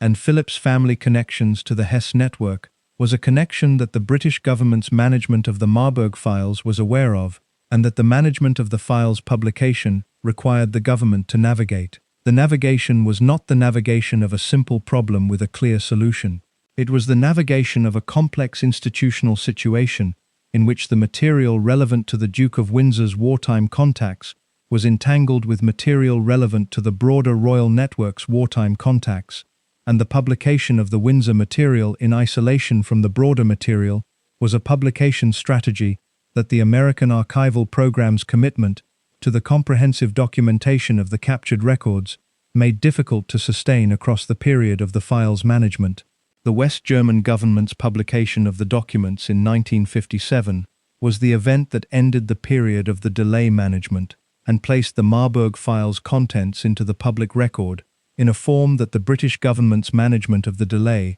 had been specifically designed to prevent from occurring without adequate institutional preparation. The publication was by the West German Foreign Office, acting in the context of the West German state's own management of the Third Reich's documentary record as part of the post-war settlement's requirements for the documentation of the regime's conduct. The British government's objections to the publication had been maintained through the diplomatic channels available across the period of the delay, and the specific form of the objection had been the objection of a government managing the institutional implications of documents whose content it found uncomfortable, rather than the objection of a government asserting a legal right to prevent publication that the American custody had made legally unavailable. The diplomatic management had produced delay. It had not produced the indefinite suppression that the document's destruction would have accomplished if Churchill's 1945 request to Eisenhower had been honored. The 1957 publication produced coverage in the international press of the Windsor documents' contents that confirmed the worst of the British government's concerns about their public impact. The documents were covered as the documentary evidence of the Duke of Windsor's wartime contacts with Nazi officials, covered in the Register of Revelation that documents suppressed by governments for over a decade generate when they eventually reach publication. The register was not the register that Elizabeth's government had been managing the delay to avoid, because the delay had been management of the timing rather than management of the content, and the content was the content that the German Foreign Ministry's files contained, regardless of when the publication occurred. Elizabeth's response to the publication was the response of a sovereign managing a significant institutional problem through the channels available to her constitutional position. The response was not public. It was managed through the private diplomatic and institutional channels that the sovereign's constitutional position makes available for the management of problems that the public channels would compound rather than resolve. The specific content of Elizabeth's response to the publication through those channels is not available in the form of public documentation, because the communications produced through private diplomatic and institutional channels are not the communications that enter the public record through the processes that make government communications publicly accessible over time. What is available in the public record is the documented pattern of the British government's management of the Marburg files across the period from 1945 to the publication and beyond, a pattern that reflects the sovereign-level awareness of what the files contained and what their management required in terms of the institutional position being protected. The pattern's character, examined against the constitutional architecture within which the management was conducted, produces a picture of management decisions made with the access to the security services assessment of the file's implications that the sovereign's constitutional position provided and that the consort's position excluded. Philip was not inside that management. The management of the Marburg files was management of a problem involving his family's connections in ways that the management's institutional character placed outside the access rights that his constitutional position provided. He knew, in the general sense available to an intelligent man familiar with the institutional world around him, that the Marburg files existed and that their content had generated concern in the British government across the post-war years. The publication's coverage in the press made the Windsor dimension of the files a matter of general public knowledge from 1957 onward, and Philip was not a man whose engagement with the institutional world around him would have left him unaware of coverage of that significance and its implications for the management of the Crown's position.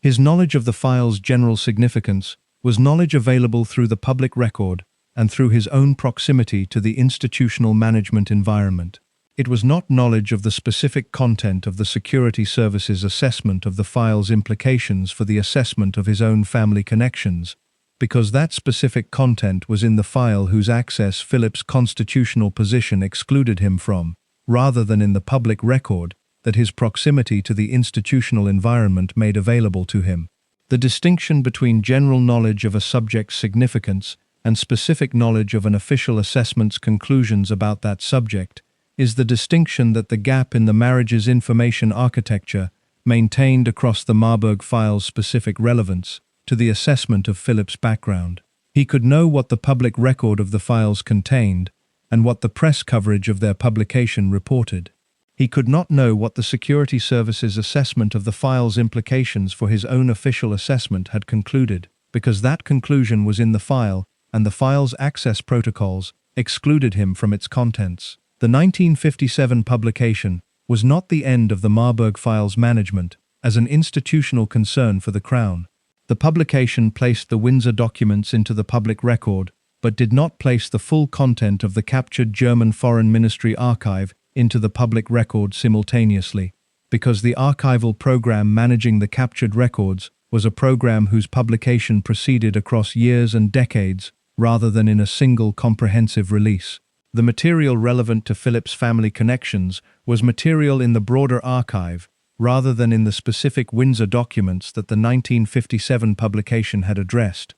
and the broader archive's progressive publication across the following decades produced a progressive entry into the public record of material whose implications for the assessment of Philip's background were implications that the security services file was updated to incorporate as the publications occurred. The progressive incorporation of new material into the existing assessment was the assessment's updating process working in the normal way that a living intelligence document updates across the years of its maintenance. The updating produced, across the years of the Marburg Files progressive publication, a file whose specific conclusions about the implications of Philip's family connections were conclusions that incorporated the most recent findings of the archival program, rather than the initial assessment's conclusions built on the material available at the time of the engagement. Elizabeth's access to those updated conclusions was access maintained through the constitutional relationship with the security services across the full duration of the reign. The updating occurred, the access was maintained. The specific content of the updated conclusions was available to her through the access the constitutional position provided across the years in which the updating was occurring. Philip was not inside the updating. His access to the progressive archival publications' content was the access available through the public record of those publications, not the access to the security services' assessment of what the publications meant for the assessment of his own official position. The distinction between the two forms of access was the distinction the constitutional asymmetry maintained across the decades of the reign's management of the Marburg Files' progressive implications. The family connection that made the Marburg Files most directly relevant to Philip's official assessment was the Hesse connection, and the Hesse connection's presence in the broader German Foreign Ministry archive was presence in a context that the progressive archival publication would eventually make more fully available to the public record. The Jonathan Petropoulos research, conducted across the 1990s and producing the most detailed academic examination of the European royal family's relationship with the Third Reich that the English-language scholarship has generated, drew on the archival material that the progressive publication had made available and produced findings about the specific wartime conduct of the Hesse family members, whose connections to Philip's family the assessment had been built around. Petropoulos's findings about Christoph of Hesse's role in the Forschungsamt were findings built from the specific archival documentation of the organization's operations, documentation that the progressive publication of the captured German records had made available to academic research by the time Petropoulos was conducting his examination. The findings confirmed and extended the initial assessment's understanding of Christoph's role, adding specific documentary evidence for conclusions that the initial assessment had drawn from a less comprehensively documented basis. The academic research's confirmation of the assessment's initial conclusions was not a surprise from the perspective of the security services' management of the file. The initial assessment's conclusions had been built from the professional examination of the available material by analysts whose professional training equipped them to draw conclusions consistent with what the fuller documentary record subsequently confirmed. The confirmation was the confirmation of professional intelligence analysis by subsequent academic research, rather than the correction of mistaken initial conclusions by better evidenced subsequent ones. The confirmation's significance for the file's management was the significance of a settled assessment, rather than the significance of new findings requiring reassessment. The file's conclusions about the implications of Philip's family connections had been built on a foundation that the subsequent documentary confirmation had shown to be sound, and the management of the file's implications for the Crown's institutional position was management of settled conclusions rather than management of conclusions in revision. Elizabeth's management of the settled conclusions across the full duration of the reign was management conducted with the awareness of their specific content that the sovereign's constitutional position maintained through the intelligence services briefings. The management was not dramatic in the sense of requiring specific interventions of the kind that the Marburg Files 1957 publication had required. It was the management of ongoing institutional sensitivity, conducted through the ordinary channels of the Crown's management of matters, whose classification and constitutional significance placed them within the sovereign's specific knowledge, rather than the general institutional knowledge available to the broader royal household. The broader royal household included Philip. His position within it was the position of the consort whose constitutional exclusion from the sovereign's specific knowledge was the constitutional exclusion the preceding parts of this account have described. The management of the settled conclusions about his family connections was management conducted in the space of the constitutional asymmetry that excluded him from knowledge of what was being managed about the assessment of those connections. 60 years is a long time to manage sovereign knowledge about a subject whose most intimate daily companion is the subject of that knowledge. The management across 60 years required the specific form of institutional discipline that the sovereign's constitutional position produces in the person who occupies it. The discipline of maintaining the distinction between what the position confers in terms of access and what the personal relationship permits in terms of disclosure. Elizabeth maintained that discipline across the full duration of the reign. The specific form of the maintenance was the specific form of silence on the specific subject that the file's contents addressed, sustained across 60 years of a marriage in which the silence was not the dominant character of the communication, but the specific exception in a communication otherwise characterized by the directness and the mutual candor that the biographers of both Elizabeth and Philip consistently describe as one of its most important sustaining qualities. The silence was maintained alongside the directness, not in replacement of it, and the maintenance of both simultaneously across 60 years was the maintenance of the constitutional discipline alongside the personal relationship in the specific way that a sovereign, in a long marriage to someone who is simultaneously her closest personal companion and the subject of an official assessment she cannot share, manages the coexistence of those two dimensions of a single human relationship. The management of that coexistence was not painless in the specific sense of being without the specific cost that maintaining a significant silence across decades of an intimate relationship produces in the person maintaining it. Elizabeth was not a person whose public presentation revealed the costs of the institutional position she occupied in the forms that direct personal expression would have made visible, because the institutional training of a lifetime in the position produced in her the specific capacity to maintain the public presentation without the cost's visibility in it. The costs of the specific silence were the costs that any sustained management of significant knowledge about the person closest to you in the world produces across the years of maintaining it. Without the specific evidence available in the public record for what those costs were, in Elizabeth's specific case, rather than in the general case of anyone in the analogous position. The general case's costs are the costs that the sustained management of significant asymmetric knowledge about an intimate produces in the person managing it, across the full duration of the relationship in which the management is required. They are not the costs of a simple lie or of a straightforward concealment. They are the costs of managing a constitutional obligation and a personal relationship simultaneously in the same person, across decades, with the discipline that the constitutional obligation requires and the human complexity that the personal relationship involves. Philip's awareness of his own family's history was the awareness of a man who had lived inside that history and who knew it in the most direct form available to any person examining it. His awareness of the official assessment of that history was the awareness that the constitutional asymmetry permitted, which was the awareness that the assessment existed without knowledge of the specific content of its conclusions. The gap between those two forms of awareness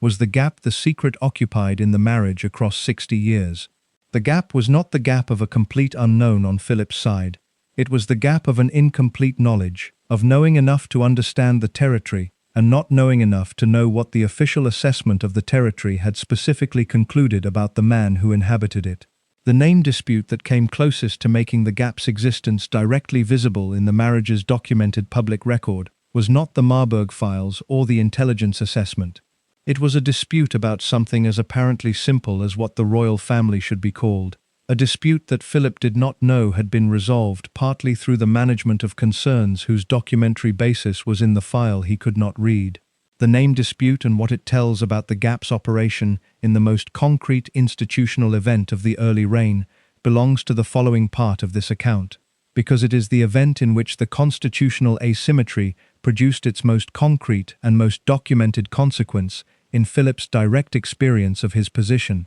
and because it is the event that places the secret's operation in the specific institutional terms that the preceding parts have been building toward. On the 9th of April 1952, the Privy Council met and issued a declaration. The declaration was brief, and its language was the language of formal constitutional pronouncement, rather than the language of the personal conflict that had produced it. It stated that the Queen and all her descendants would continue to bear the name Windsor. It stated this as a settled matter requiring formal affirmation, which is the specific form that constitutional settlements take when the institution deploying them wishes to present a resolved question rather than a contested one. Philip was not at the meeting. The Privy Council is the sovereign's council, not the consort's, and the declaration was a declaration of what the royal family would be called going forward from the accession, a matter whose determination was the sovereign's determination rather than a joint decision of the royal couple. The declaration was issued 7 weeks after Elizabeth's accession, in the specific timing of a government and a palace that had identified the name question as a matter requiring resolution and had resolved it in the direction that the most powerful institutional voices available had consistently advocated. Philip's reaction to the declaration was documented in the accounts of the people closest to him in that period, with a specificity that places it in the category of a significant personal event rather than a managed institutional transition. The account that has been most widely cited is the account of Philip's response in the terms he used to describe his situation to the people around him, terms that were direct in the way that Philip's communications were consistently direct and that conveyed the specific quality of a personal injury rather than a professional disagreement. He said that he was the only man in the country not allowed to give his name to his own children. The statement is quoted across the biographies that examine the name dispute in terms consistent enough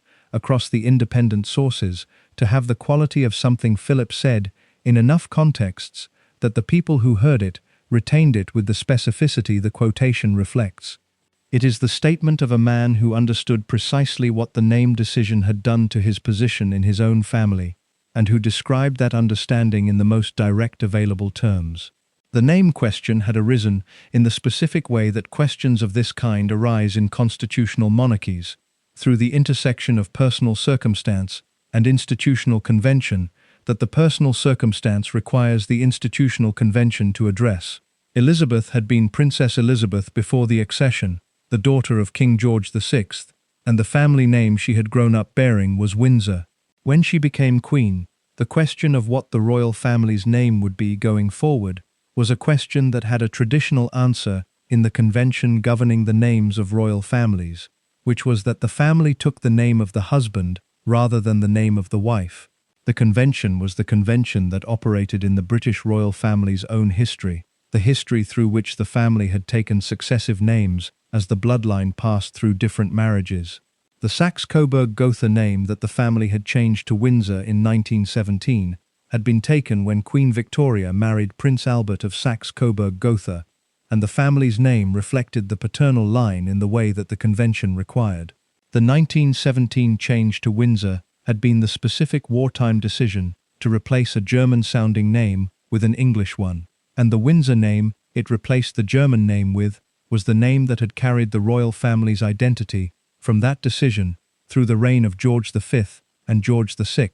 and into Elizabeth's accession. Philip's name was Mountbatten. He had taken the Mountbatten name as part of his naturalization as a British subject in 1947, adopting the anglicized form of his mother's family name, the Battenberg name that had been anglicized by his great-uncle, Louis of Battenberg, in 1917, under the same wartime pressure that had produced the Windsor name for the royal family itself. The Mountbatten name was the name Philip carried into his marriage to Elizabeth and into the accession, and the conventional application of the rule that had governed the family's naming across its history would have produced from that combination the adoption of Mountbatten as the royal family's name going forward. Lord Mountbatten, Philip's uncle Louis, understood the conventional outcome in those terms and had, according to accounts in the biographies examining the period, expressed his understanding in ways that the people who heard him found premature and unwise. He is reported to have said, in various social contexts before the formal name decision was made, that the House of Mountbatten now reigned. The remark reached Queen Mary, the Queen Mother, who was in the last years of her life and whose position as the grandmother of the new sovereign gave her a specific institutional weight in the management of the accession's early decisions that her age and her imminent death did not diminish. Queen Mary's response to what she heard of Mountbatten's remark was the response of a woman whose entire adult life had been inside the institution of the British monarchy, and whose understanding of the institution's requirements was the understanding of a lifetime of service to its management. She wrote to the Prime Minister, The Prime Minister was Winston Churchill, who had returned to Downing Street after the Conservative election victory of 1951, and who brought to the name question the specific perspective of a man who had managed the monarchy's institutional position through the most challenging period of its modern history, and who had strong views about what the monarchy's management required. Churchill's views on the name question were the views of a man who found the prospect of the Mountbatten name replacing the Windsor name institutionally unacceptable, for reasons he expressed in the communications he sent to Elizabeth about the matter. The reasons were organized around the Windsor name's specific character as the product of the 1917 decision, a decision made in wartime to replace a German name with an English one, and the institutional concern about replacing that English name with a name that was the anglicization of a German name, Battenberg, that the 1917 change had been specifically designed to distance the royal family from. The institutional concern about the German dimension of the Mountbatten name was a concern that operated in the specific context of the security assessment of Philip's background, whose construction the preceding parts of this account have described. The Battenberg origins of the Mountbatten name were known to everyone involved in the name decision. The Security Service's assessment of the implications of Philip's German family connections was known to Elizabeth through the sovereign's access to the service's assessments. The combination of the Battenberg name's German origins and the security assessment's conclusions about the implications of Philip's German family connections for his official assessment was a combination that Elizabeth was positioned to hold simultaneously as the person who had access to both dimensions of the situation. Philip had access to neither dimension in the form that Elizabeth's position gave her access to both. He knew the Battenberg origin of the Mountbatten name because the origin was the history of his own family name, and was knowledge available through the family's own history rather than through any official assessment. He did not know what the security assessment had concluded about the implications of his German family connections, because the assessment was in the file whose contents his constitutional position excluded him from. The name decision was made without Philip being fully informed of the specific reasons that contributed to it, beyond the institutional convention argument and the prime ministerial preference that Churchill's communications made explicit. The institutional convention argument was the argument that the Windsor name was the settled name of the royal family, and that the convention supporting a change to the paternal name was a convention that the specific circumstances of the accession did not require to be followed. The prime ministerial preference argument was the argument that Churchill personally found the Windsor name's continuation preferable, and that he was advising the Queen accordingly. Elizabeth accepted the advice. The declaration was issued on the 9th of April 1952. The royal family's name would remain Windsor. The specific reasons that contributed to the decision, beyond the convention argument and the prime ministerial preference argument, were reasons available to Elizabeth through the sovereign's knowledge and not fully disclosed to Philip as reasons for the decision. The security assessment's conclusions about the implications of his German family connections were reasons of a kind that the decision's management through the official channels did not include in the public or semi-public articulation of the grounds for the declaration's issuance. The institutional convention argument and the prime ministerial preference argument were the grounds articulated in the communications that the palace and the government produced around the decision. The security assessment's contribution to the institutional thinking behind the decision was the contribution of the sovereign's specific knowledge to the sovereign's judgment about what the decision should be. The contribution is not documented in any public source in the specific terms of the security assessment's direct influence on the name decision. It is the inference that the combination of the documented security assessment's existence and contents, the documented institutional concern about the German dimension of the Mountbatten name, and the documented sovereign access to the security assessment's conclusions, allows when the three elements are examined together rather than separately. The inference is the inference that anyone examining the combination produces when the examination is organized around the question of what the sovereign's knowledge was contributing to the institutional decisions being made in the period, rather than around the question of what the specific documented grounds for each decision were in isolation. The specific documented grounds for the name decision were the convention argument and the prime ministerial preference. The sovereign's knowledge was available to contribute to the judgment underlying the decision, in ways that the specific documented grounds did not explicitly state, because the sovereign's knowledge was knowledge held at the classification level that the security assessment required,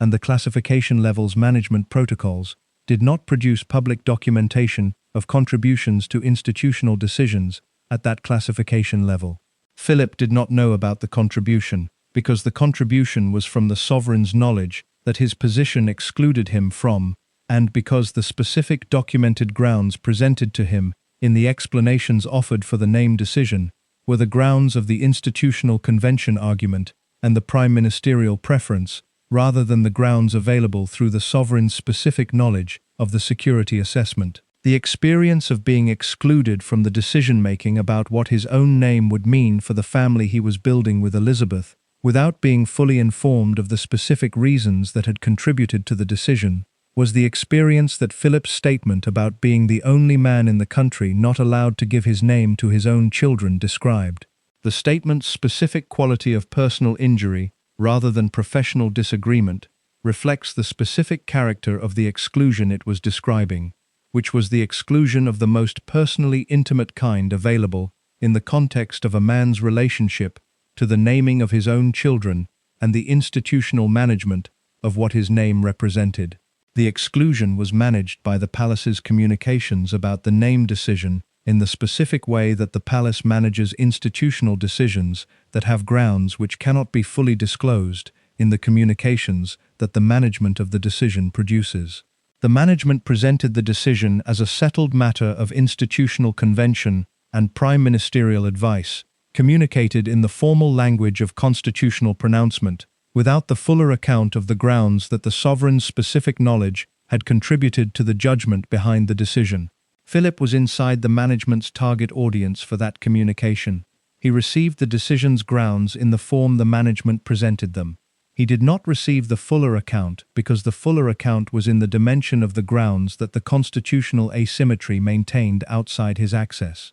His response to the decision, the personal injury articulated in the statement about naming his children, was the response of a man who understood the grounds that had been presented to him, and who found those grounds insufficient to justify the decision's personal cost, without suspecting that the grounds presented were not the full account of what had produced the decision. Whether he suspected that there were additional grounds not presented to him is a matter that the accounts of his state of mind in the period do not resolve with the certainty that direct evidence would provide. What the accounts do describe is a Philip who found the name decision one of the most personally wounding experiences of the early years of the reign, carrying the specific quality of an injury that had been inflicted through institutional channels, with the institutional authority's capacity to enforce outcomes that the person affected by those outcomes had not been fully consulted about in the terms that the full grounds for the outcomes would have required. The specific institutional authority that enforced the name decision was the authority of the declaration itself, a formal constitutional pronouncement that had the force of the Privy Council's collective weight and the Prime Minister's direct involvement. Philip's capacity to contest that authority was the capacity of a consort without a defined constitutional role, without the standing in the decision-making process that would have given his objection an institutional mechanism for being heard beyond the personal communication to Elizabeth that the marriage's structure permitted. Elizabeth heard his objection through that personal communication. The biographies of both of them describe the period following the name decision as a period of significant personal tension in the marriage, the tension of a man who felt personally diminished by an institutional decision made over his objection, and a woman who had accepted advice that had produced that diminishment in the closest person to her. The tension did not destroy the marriage. It was one of the early and significant tests of the marriage's capacity to absorb the specific kind of injury that the constitutional asymmetry between the sovereign and the consort could produce, and the marriage's capacity to absorb that injury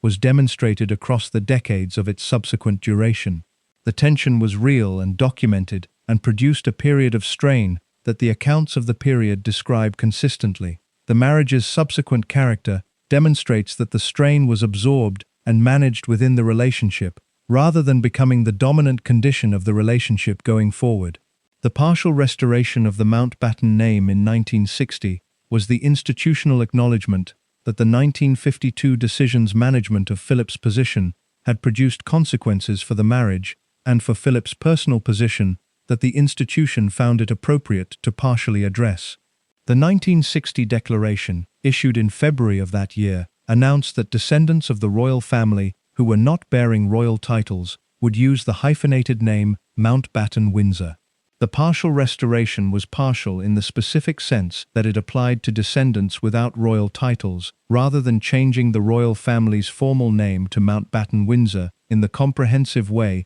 that the convention the decision had overridden would have produced. It was the institutional management of a partial concession that acknowledged the original decision's cost to Philip, without reversing the decision or adopting the outcome that the convention would have produced at the time of the accession. Philip's response to the partial restoration was described by people close to him in terms that suggest a man who recognized the concession for what it was, a partial acknowledgement rather than a full reversal, and who received it in the specific way that someone who has been managing a personal injury for 8 years receives a partial concession to the existence of that injury. The 8 years between the 1952 decision and the 1960 partial restoration were 8 years of carrying the specific form of exclusion that the name decision had produced, and the partial restoration's character as a concession acknowledged the carrying without fully addressing what had produced the need to carry it. The Mountbatten Windsor name is the name that the descendants of Elizabeth and Philip without royal titles now bear, and its hyphenated form carries both the Mountbatten identity that the 1952 decision had managed against, and the Windsor identity that the decision had prioritized. The hyphenation is the institutional record of the compromise that 19 years of the marriage's management of the name decision's personal cost had eventually produced. The compromise is also the record of what the name decision's management had required to be managed around across those 19 years, which was the gap between the grounds presented for the decision and the fuller account of the grounds that the sovereign's specific knowledge had contributed to the judgment behind it. The fuller account was not part of the 1960 restoration's institutional communication, any more than it had been part of the 1952 decision's institutional communication. The restoration addressed the personal cost of the decision without addressing the full account of what had produced the decision. Philip received the restoration without the full account. He had received the decision without the full account. The gap between the presented grounds and the fuller grounds was the gap maintained by the constitutional asymmetry across both events, present in the 1952 decision's management and present in the 1960 restoration's management, in the specific form of what was communicated and what was held within the sovereign's specific knowledge. The name dispute is the most concrete and most extensively documented instance in the public record of the constitutional asymmetry producing consequences in Philip's direct institutional experience that were consequences of decisions made with access to the sovereign's specific knowledge and without Philip's access to the full account of the grounds for those decisions. It is the instance where the gap between what Elizabeth knew and what Philip knew produced an outcome in his daily institutional life, the naming of his children, that was specific and personal and documented across the independent biographical accounts of the people closest to him.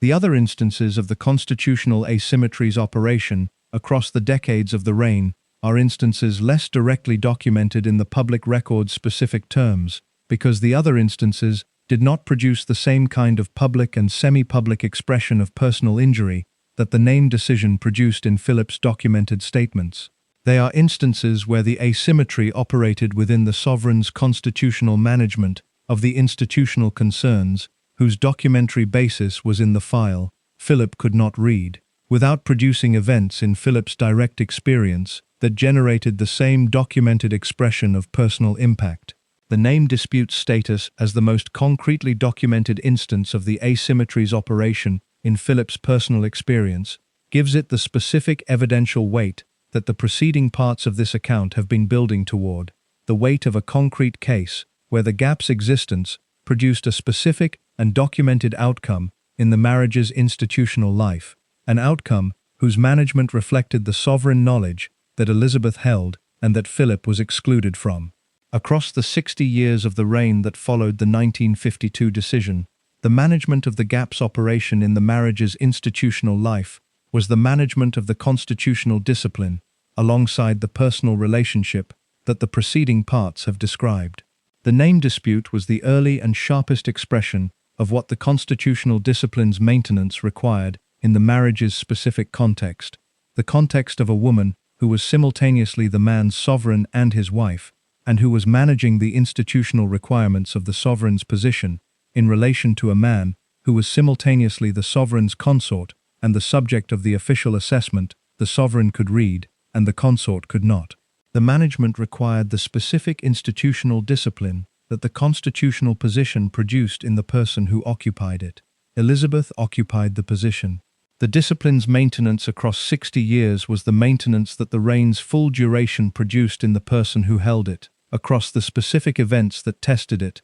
and the decades that followed those events, in the sustained condition of a marriage, inside an institutional architecture that the marriage's two participants had not designed and could not fully control. Philip lived inside the gap's consequences across those 60 years, without knowing the full account of what had produced those consequences. He knew his own history. He knew the institutional world around him with the specific directness of an intelligent man who had been inside it for decades, and who had developed across those decades the understanding of its operations that sustained proximity produces. What he did not know was in the file. What Elizabeth knew that he did not know was the file's specific conclusions about the man whose name was on the cover. The file's conclusions informed the institutional decisions that shaped his position across the 60 years of the reign, without his access to the conclusion's specific terms. And the shaping was the shaping of a man whose position was being managed partly in the light of an assessment of his background,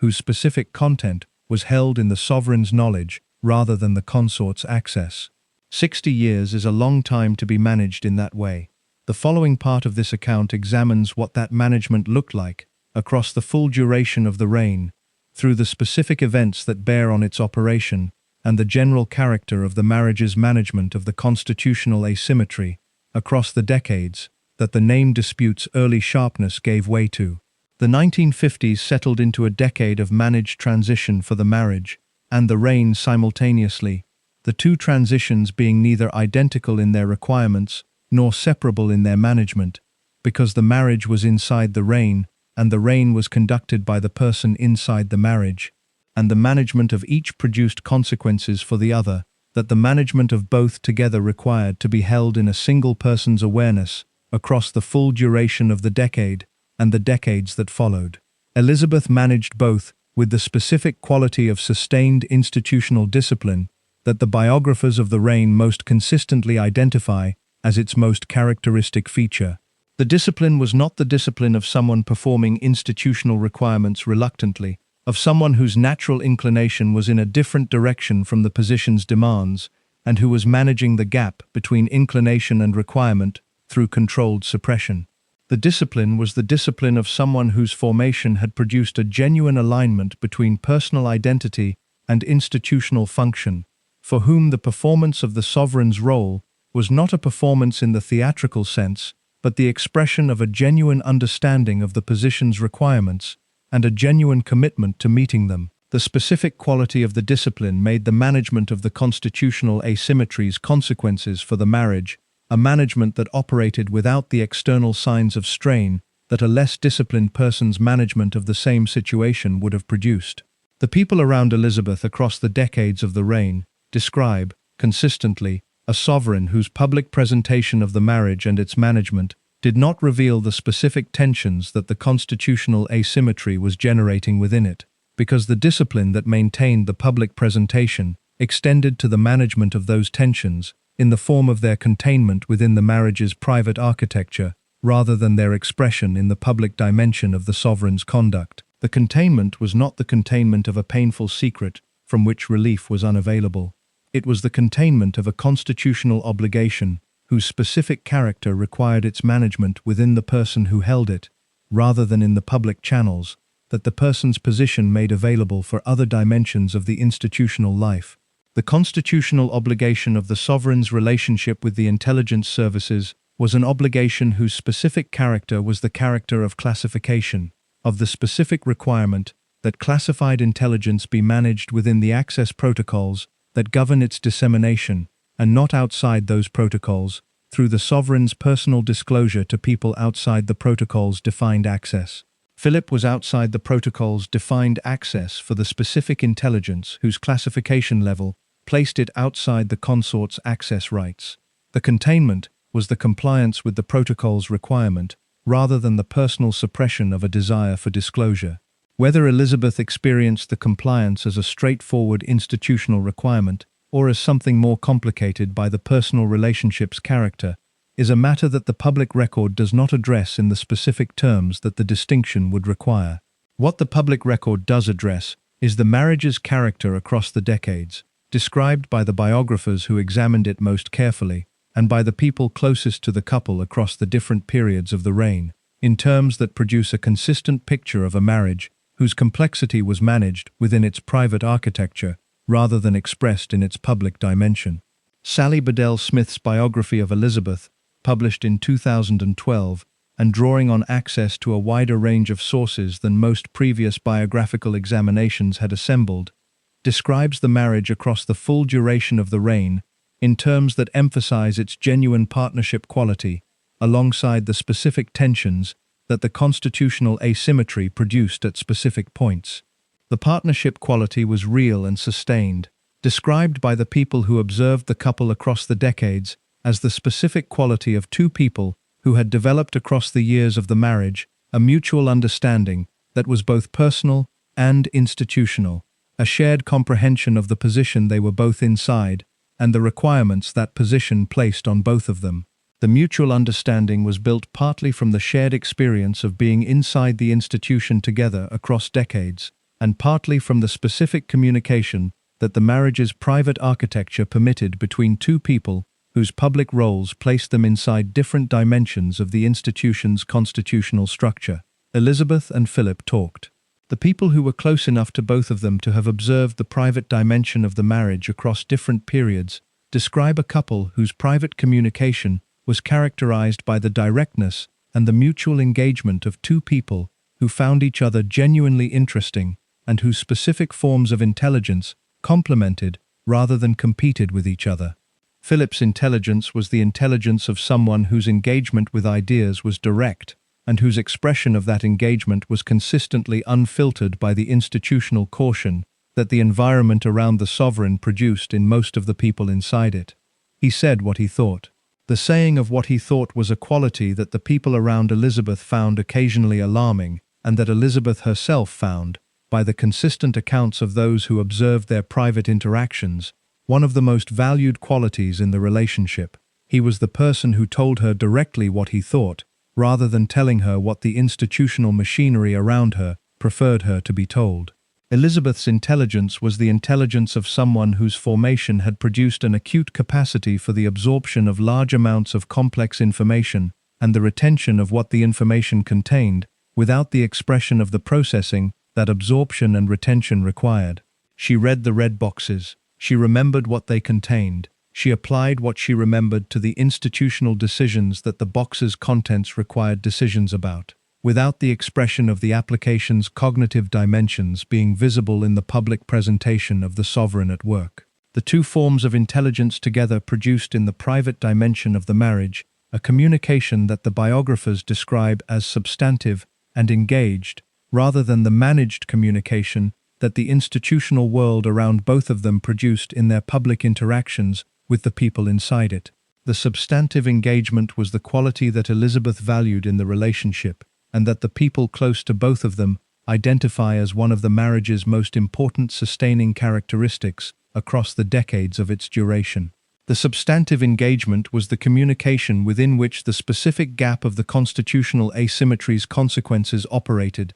the gap in the subject of the security assessment's specific conclusions, maintained within the broader context of a communication that was otherwise characterized by the directness and the mutual candor that the biographies describe. The gap's presence in that broader context was the presence of a constitutional obligations management within a personal relationship whose other dimensions were not organized around such management, and the coexistence of the two was the coexistence that the constitutional discipline across 60 years was required to maintain. The 1960s produced changes in the management's specific conditions that the preceding decades' settled nature had not required to be addressed. Philip's German sisters, who had been present in his life across the years of the marriage, in the specific way that family members present in the broader European network remain present through the occasions of family gathering that the network produces, became increasingly visible in the context of the marriage's public dimensions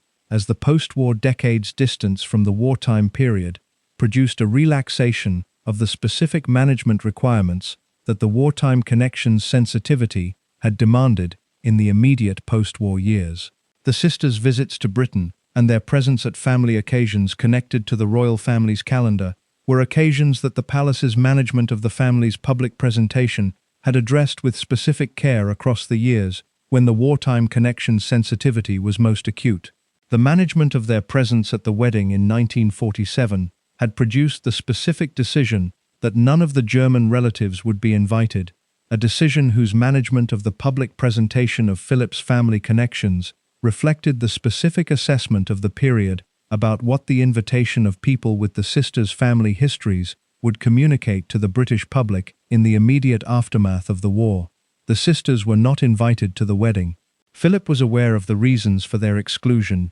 and had accepted it in the specific way that a man who understood the institutional management of the period's sensitivities accepts the institutional management's decisions about the public presentation of his family, without finding the acceptance comfortable and without being provided with the full account of the grounds for the decision that the sovereign's specific knowledge of those grounds would have allowed. The wedding exclusion was the first significant instance of the constitutional asymmetries operation in a decision about the public presentation of Philip's family connections, preceding the name decision of 1952 and preceding Philip's formal accession to the consort's constitutional position by the months between the wedding in 1947 and the accession in 1952. It was a decision made in the context of the same institutional management of the German family connections sensitivity that the subsequent decisions were made in, and it reflected the same combination of institutional convention arguments and the sovereign family's management of the public presentation of its membership that those subsequent decisions reflected. Philip's sisters were subsequently invited to events connected to the royal family's calendar across the following decades, as the post-war period's distance from the wartime years produced the specific relaxation in the management requirements that the wartime sensitivity had imposed. The management of their presence at those events was the management of a situation whose specific sensitivity had reduced across the decades, without disappearing entirely, and the management's character reflected the assessment of the period's specific requirements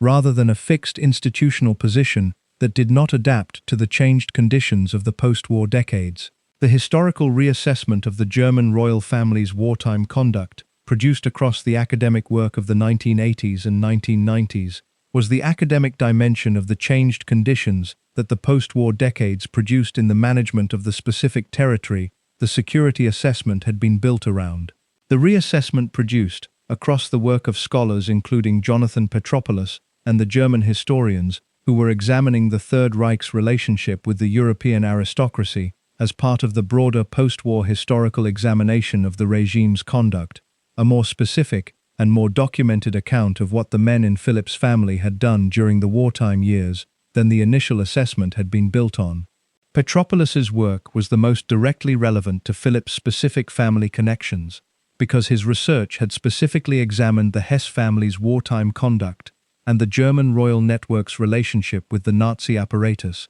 in the terms that the academic examination of the captured German records made possible. The publication of his work in the 1990s produced a more specific public account of Christoph of Hesse's role in the Forschungsamt than the general outline that the post-war denazification proceedings findings and the earlier historical work had provided, adding the documentary specificity of the captured records examination to the general picture that the previous accounts had established. The publication of the more specific academic account was a publication event whose implications for the management of the territory the security assessment covered were implications that the sovereign's constitutional relationship with the services would have incorporated into the assessment's ongoing management. The assessment's updating process was the process that the preceding parts of this account have described, the periodic incorporation of new material as that material became available, and the Petropolis researchers' specific findings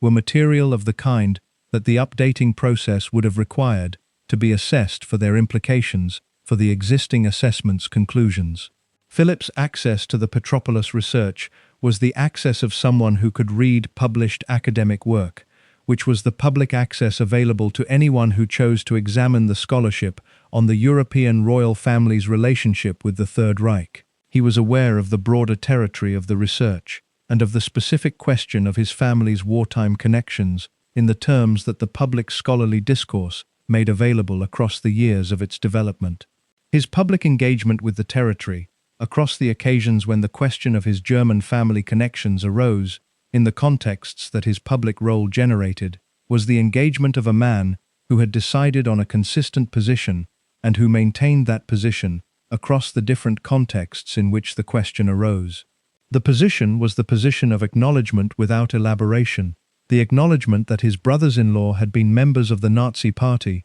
and that the wartime records of his family's German members were what they were, without the elaboration that would have required either the denial that the records did not support, or the extended examination that the institutional environment around him consistently found sensitive. The consistent position was maintained across decades of occasions where the question might have been explored in greater depth, and the maintenance reflected the specific combination of the position's institutional logic and the personal experience of being the man whose family history the question addressed. Philip knew the territory from the inside in the most personal available sense. He had grown up inside the family relationships the question was asking about. The academic and intelligence assessments of that territory were assessments from the outside, produced by people examining the same territory from the documentary record, rather than from the direct personal knowledge that growing up inside the relationships provided. The gap between the inside knowledge and the outside assessment was the gap that the constitutional asymmetry maintained in the marriage's information architecture, the gap between Philip's direct personal knowledge of his family's history and Elizabeth's access to the official assessment of what that history meant for the assessment of his own official position. The gap's existence did not prevent Philip from being aware of the territory's broad significance. It prevented him from knowing the specific conclusions that the official assessment had reached about what the territory's significance meant for the assessment of the man who bore the connections to it. The specific conclusions were the conclusions in the file. The file was Elizabeth's to read. The reading of those conclusions, and their management within the sovereign's constitutional position, was management conducted across the full duration of the reign in the specific form of the silence on the specific subject that the file's contents addressed, maintained alongside the broader directness of the marriage's communication in the specific way that the constitutional discipline required. Philip's death in April 2021, at the age of 99, preceded Elizabeth's death in September 2022 by 17 months. The 17 months between his death and hers were the months of Elizabeth's final years as sovereign, managing the constitutional position's requirements, alongside the personal loss of the person who had been her closest companion across 73 years of marriage.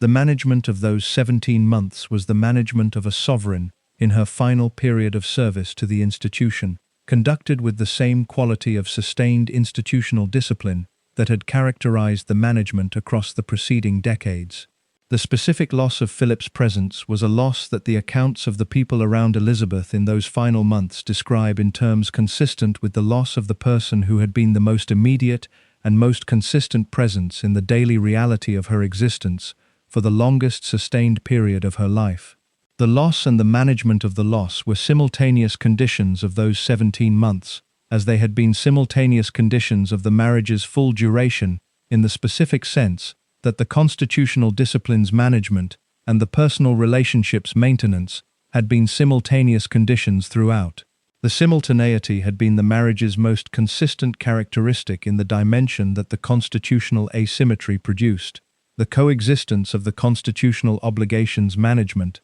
and the personal relationship's sustenance in the same person across the same period. The specific territory of the secret's management in those final 17 months was the management of sovereign knowledge that Philip was no longer alive to be excluded from, in the specific form that the exclusion had operated while he was alive. The death changed the exclusion's character, without changing the classification of the material the exclusion had been organized around, because the classification of intelligence is not changed by the death of the subject of the assessed material, but by the declassification process that the intelligence service's management of their records applies over time. The material in Philip's file remained classified. The sovereign's access to it remained the access that the constitutional position provided. The death of the subject of the assessed material changed the management's personal dimension, the dimension in which the maintenance of the gap had required the specific form of silence toward a specific person, without changing the management's institutional dimension,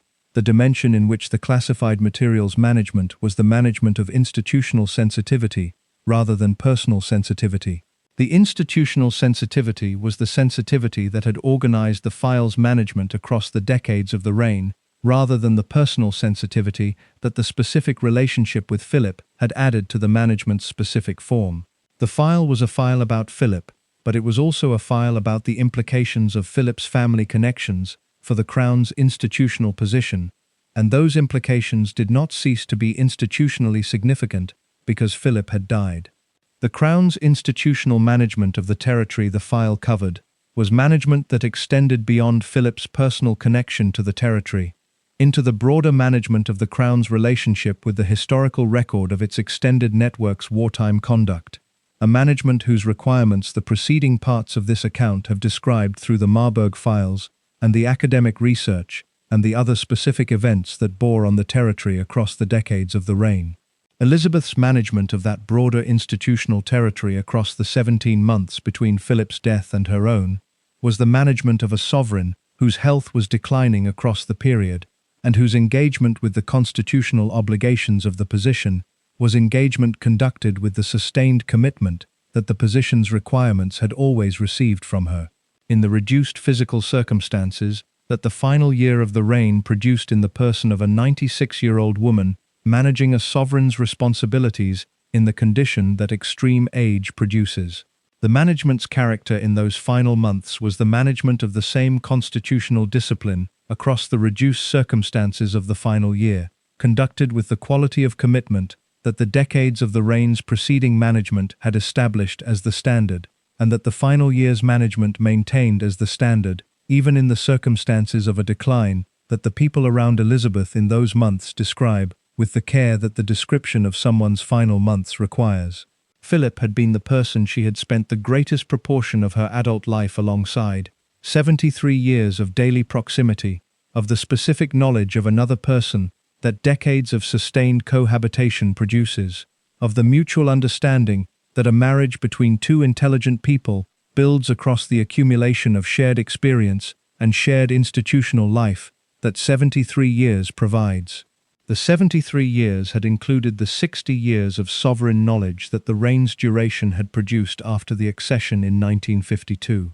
The 60 years were the years in which the constitutional asymmetry had operated in the marriage's information architecture, in which the file's contents had been Elizabeth's knowledge and not Philip's, in which the management of the gap between those two positions had been the management that the constitutional discipline required, and that the marriage's sustained character had incorporated without the gap becoming the marriage's dominant condition. The gap had not been the dominant condition. The marriage's dominant condition was the condition of the biographer's consistent description, the partnership quality, the mutual directness, the genuine engagement with each other, that the people who observed the couple across the decades described as the marriage's most significant sustaining characteristic. The gap was a specific and significant exception in the marriage's broader information architecture, present and managed and maintained across 60 years, without becoming the condition that defined the marriage in the way that the marriage's other characteristics defined it. The exception's significance was the significance of a sustained constitutional obligation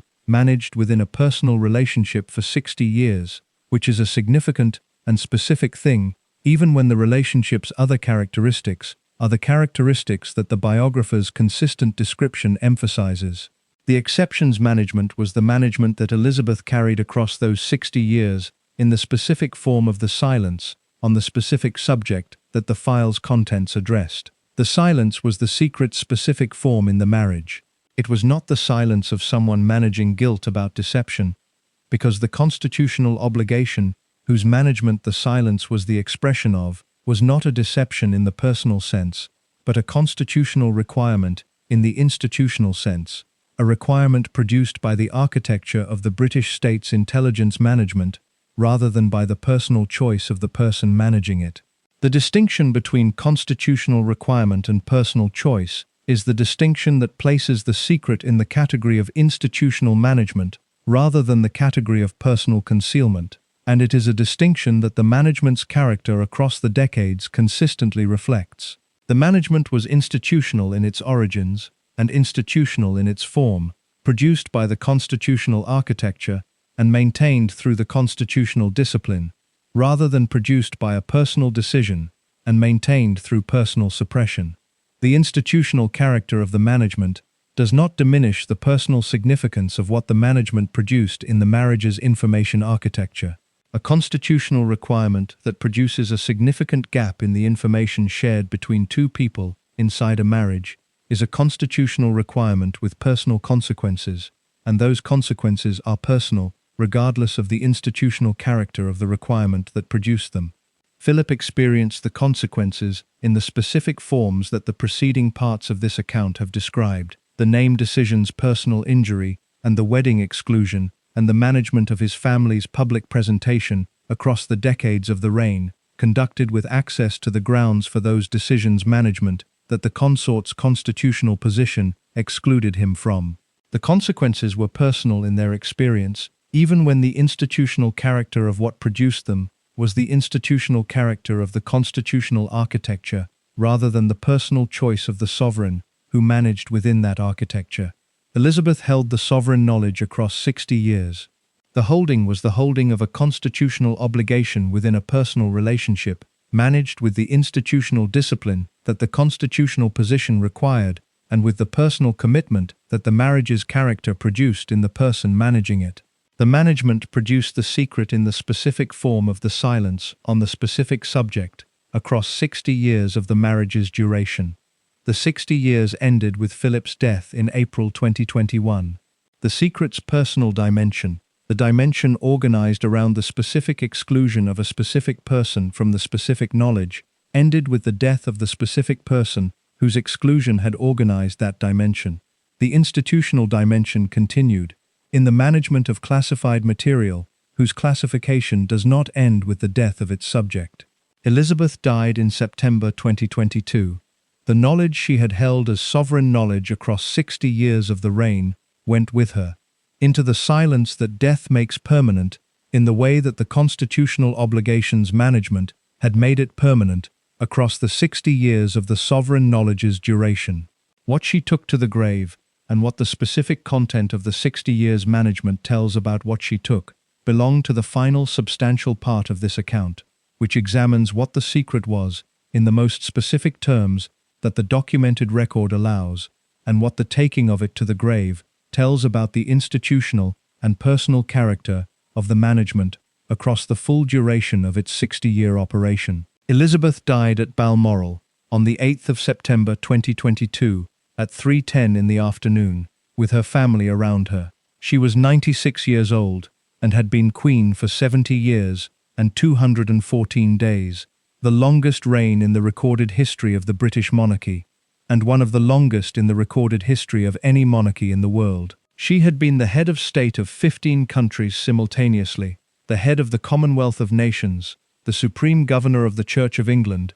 and the sovereign whose constitutional relationship with the intelligence services had given her access across those 70 years to the classified assessments that the services maintained on the people and the situations whose implications for the Crown's security required official evaluation. The access ended with the death. The classified material remained classified. The specific content of the knowledge that the constitutional position had made available to her across 7 decades was knowledge that the death transferred from the category of the living sovereign's access to the category of the historical records management by the institutions responsible for managing the records that official classification protects until the declassification processes that govern the passage of classified material into the public domain have been applied. What she knew about Philip's file, and what the file contained about the assessment of the man she had been married to for 73 years, was knowledge that she carried through the full duration of the reign, without the specific content of the assessment's conclusions having been disclosed to Philip during his lifetime. The disclosure had not occurred. Philip had died in April 2021, without knowing the specific terms of the official assessment of his background that Elizabeth had had access to from the moment of her accession in February 1952. The 69 years between the accession and Philip's death were 69 years of the constitutional asymmetries operation in the marriage's information architecture, 69 years during which Elizabeth's access to the official assessment and Philip's exclusion from it were the simultaneous conditions of a marriage otherwise characterized by the directness and the mutual engagement that the biographies of both consistently describe. The 17 months between Philip's death and Elizabeth's own were 17 months during which the assessment's personal dimension, the dimension organized around the specific exclusion of a specific person, was no longer the operative dimension, without the institutional dimension of the classified materials management having changed. What Elizabeth took to the grave was the specific content of the assessment's conclusions, the specific terms in which the security services had characterized the implications of Philip's family connections for the official assessment of his position in relation to the Crown's security, across the decades of the assessment's maintenance and updating. The specific terms are not in the public record, they are in the file. The file is in the Intelligence Services Registry. The file's classification has not been publicly altered. What is in the public record is the documentary foundation from which the assessment's conclusions would have been drawn, assembled across the preceding parts of this account, from the biographies that examined the territory most carefully, and from the historical scholarship that produced the most specific account of what the wartime records of Philip's family connections contained. The foundation tells the general shape of what the assessment's conclusions would have looked like, produced by professional intelligence analysts,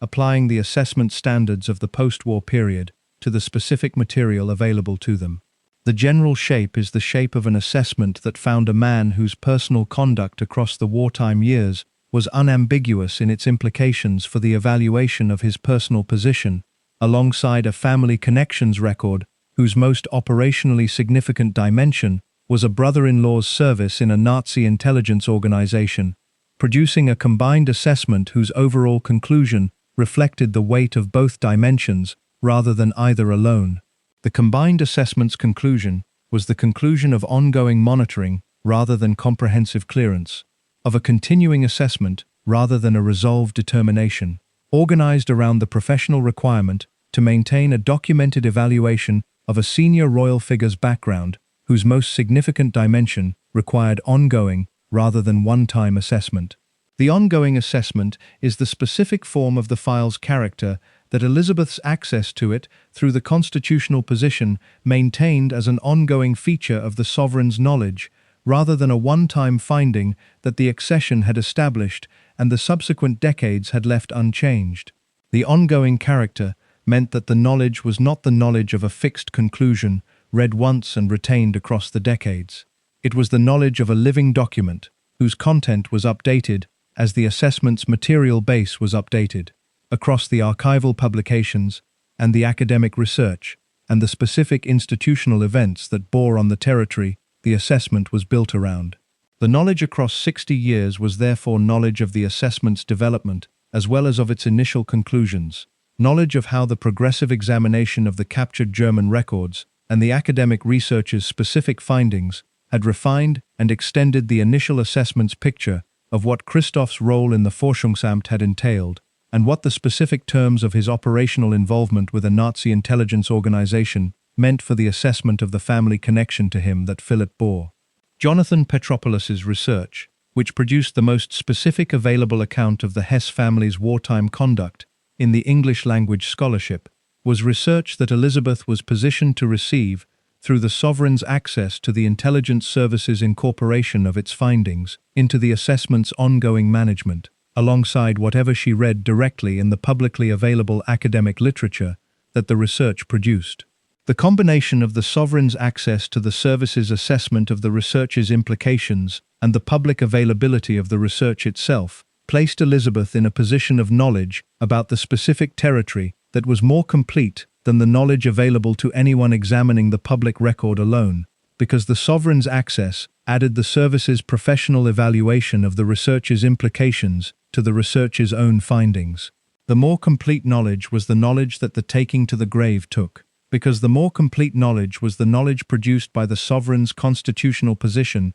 rather than by the public record alone, and the sovereign's constitutional position's access terminated with the death that made the taking to the grave the specific form of the knowledge's termination. The taking to the grave is not a mysterious or conspiratorial act in the specific sense that the phrase's register sometimes implies. It is the natural consequence of the classified materials management protocols applied to the death of the person whose constitutional position had given access to that material. The protocols do not require or produce a disclosure at death of the specific content of the classified knowledge the sovereign held. They maintain the classification of the material through the processes that govern classified materials management, regardless of the death or departure of any specific person with access to it. Elizabeth's death therefore produced the natural outcome of those protocols. The classified knowledge that the constitutional position had made available to her was no longer accessible to her because she was no longer alive,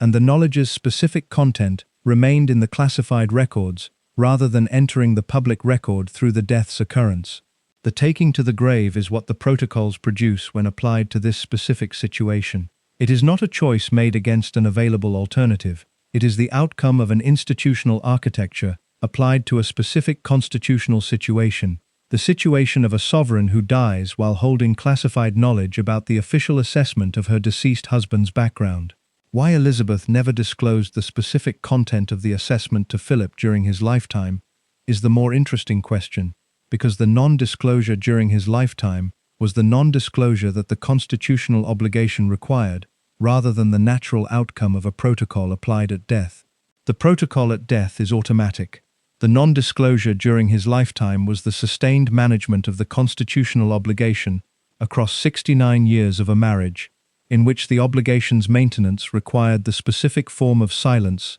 that the preceding parts of this account have described. The constitutional obligation's requirement is the primary answer to the why question, and it is an answer sufficient to account for the non-disclosure without requiring additional explanation in the terms of personal choice or personal calculation. The constitutional obligation required the management of classified intelligence within the access protocols that govern classified intelligence, and the protocols excluded Philip from access to the specific content of the assessment of his own background. The obligation's compliance was the non-disclosure's constitutional basis. The constitutional basis is the primary answer, but not the only dimension of the why question that the available evidence allows to be examined. The non-disclosure was also the choice of a person who was simultaneously the constitutional obligation's holder and the marriage's partner, and the choice operated in both dimensions simultaneously rather than purely in the constitutional dimension alone.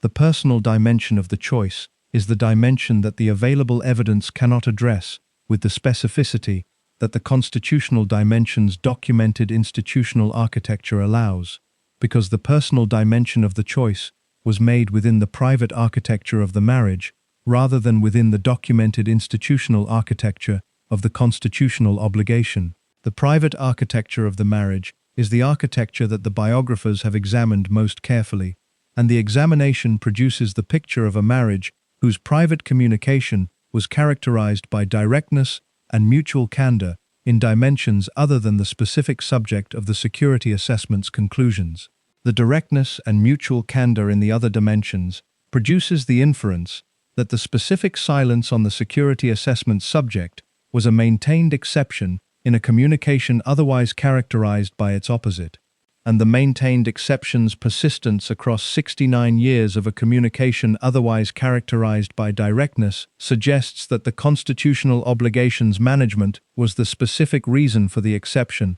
rather than a general absence of the directness that would have required the exception to be explained differently. Philip was a man of the specific kind of intelligence that would have made him aware of the constitutional obligations operation in the marriage's information architecture without requiring the specific content of the obligation's classified dimension to be disclosed to him. He understood the constitutional position of a consort and what it implied about the access rights the position did not include. He understood the security services classification architecture and the specific protocols that governed classified intelligence's dissemination. He understood, with the specific understanding of a man who had spent decades inside the institutional world of the British state and its management, the specific way that the constitutional asymmetry between the sovereign and the consort operated in the dimension of the classified intelligence to which the sovereign had access.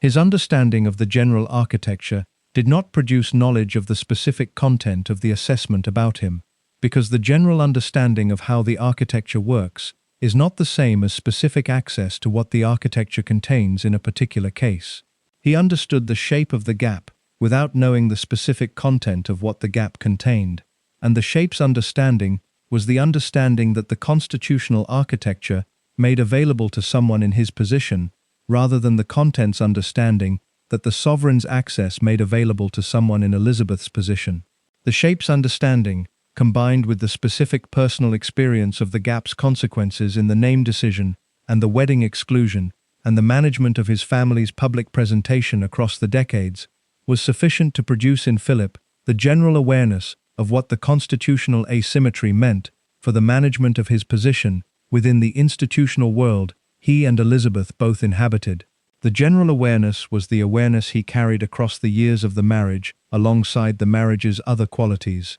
the directness and the mutual engagement and the genuine partnership that the biographers describe as the marriage's most significant sustaining characteristics. Whether Philip ever directly asked Elizabeth about the specific content of the assessment of his background is a question the available evidence does not address in the specific terms that a direct conversation about the subject would have produced. The available evidence describes the marriage's broader communication patterns and the specific instances where the constitutional asymmetry's consequences became visible in documented events. It does not describe a specific conversation in which Philip directly asked and Elizabeth directly declined or directly managed the question within the constitutional obligations requirements. The absence of such a description from the available evidence is the absence of something that may never have occurred as a specific event. The specific content of the assessment of his background was territory that Philip's intelligence and his understanding of the constitutional architecture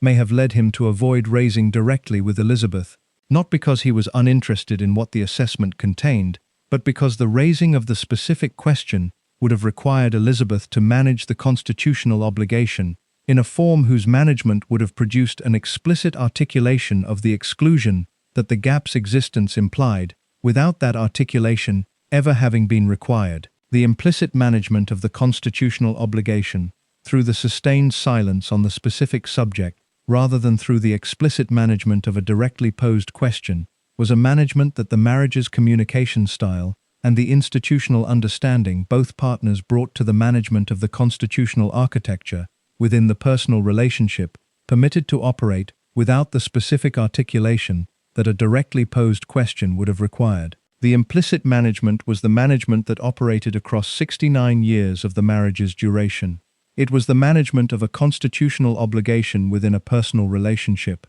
conducted in the specific form of sustained silence rather than explicit management, and it produced the knowledges carrying across 60 years as the form of the secret's existence in the marriage, rather than as the form of a specific decision about disclosure that was made at a specific moment. The carrying was the specific form the secret took across the duration. The carrying produced the taking to the grave as its natural termination, when the death ended the carrying's duration. What the taking to the grave tells about the institutional and personal character of the management across the full duration is what the preceding parts of this account have assembled from the documentary records available evidence. The institutional character was the character of constitutional obligation compliance, of classified intelligence management within the access protocols that the intelligence services architecture required, conducted across the full duration of the reign with the institutional discipline that the constitutional position produced in the person who occupied it. The personal character was the character of a person managing a constitutional obligation within the most intimate personal relationship of her life, across 69 years of daily proximity to the person whose official assessment the obligation was organized around, without the obligation's management becoming the dominant condition of the relationship it was managed within.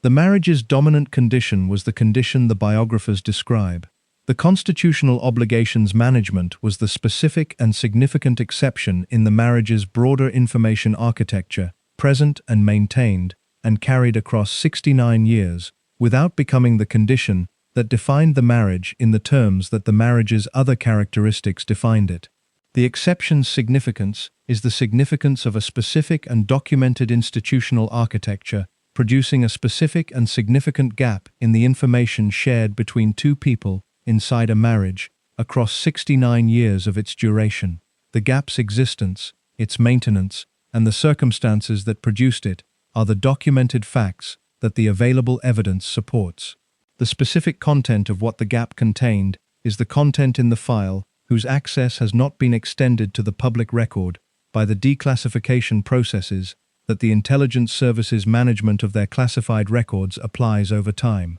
The declassification of the file about Philip, if and when it occurs, will place the specific content of the assessment's conclusions into the public record in the form that the public record's examination of the territory has been building toward across the decades of the academic and biographical research that this account has drawn on. The declassification will produce the specific terms that the gap has contained across the decades of the Reign's management of the constitutional obligation, and those specific terms will be available for examination against the documentary foundation that the research has assembled in the period before the declassification. The examination will tell the specific content of what Elizabeth knew about Philip's file that Philip himself never saw. The examination will tell whether the assessment's specific conclusions were the conclusions that the general shape of the available evidence allows to be inferred, or whether the specific terms of the official assessment contained dimensions that the available evidence's general shape had not anticipated.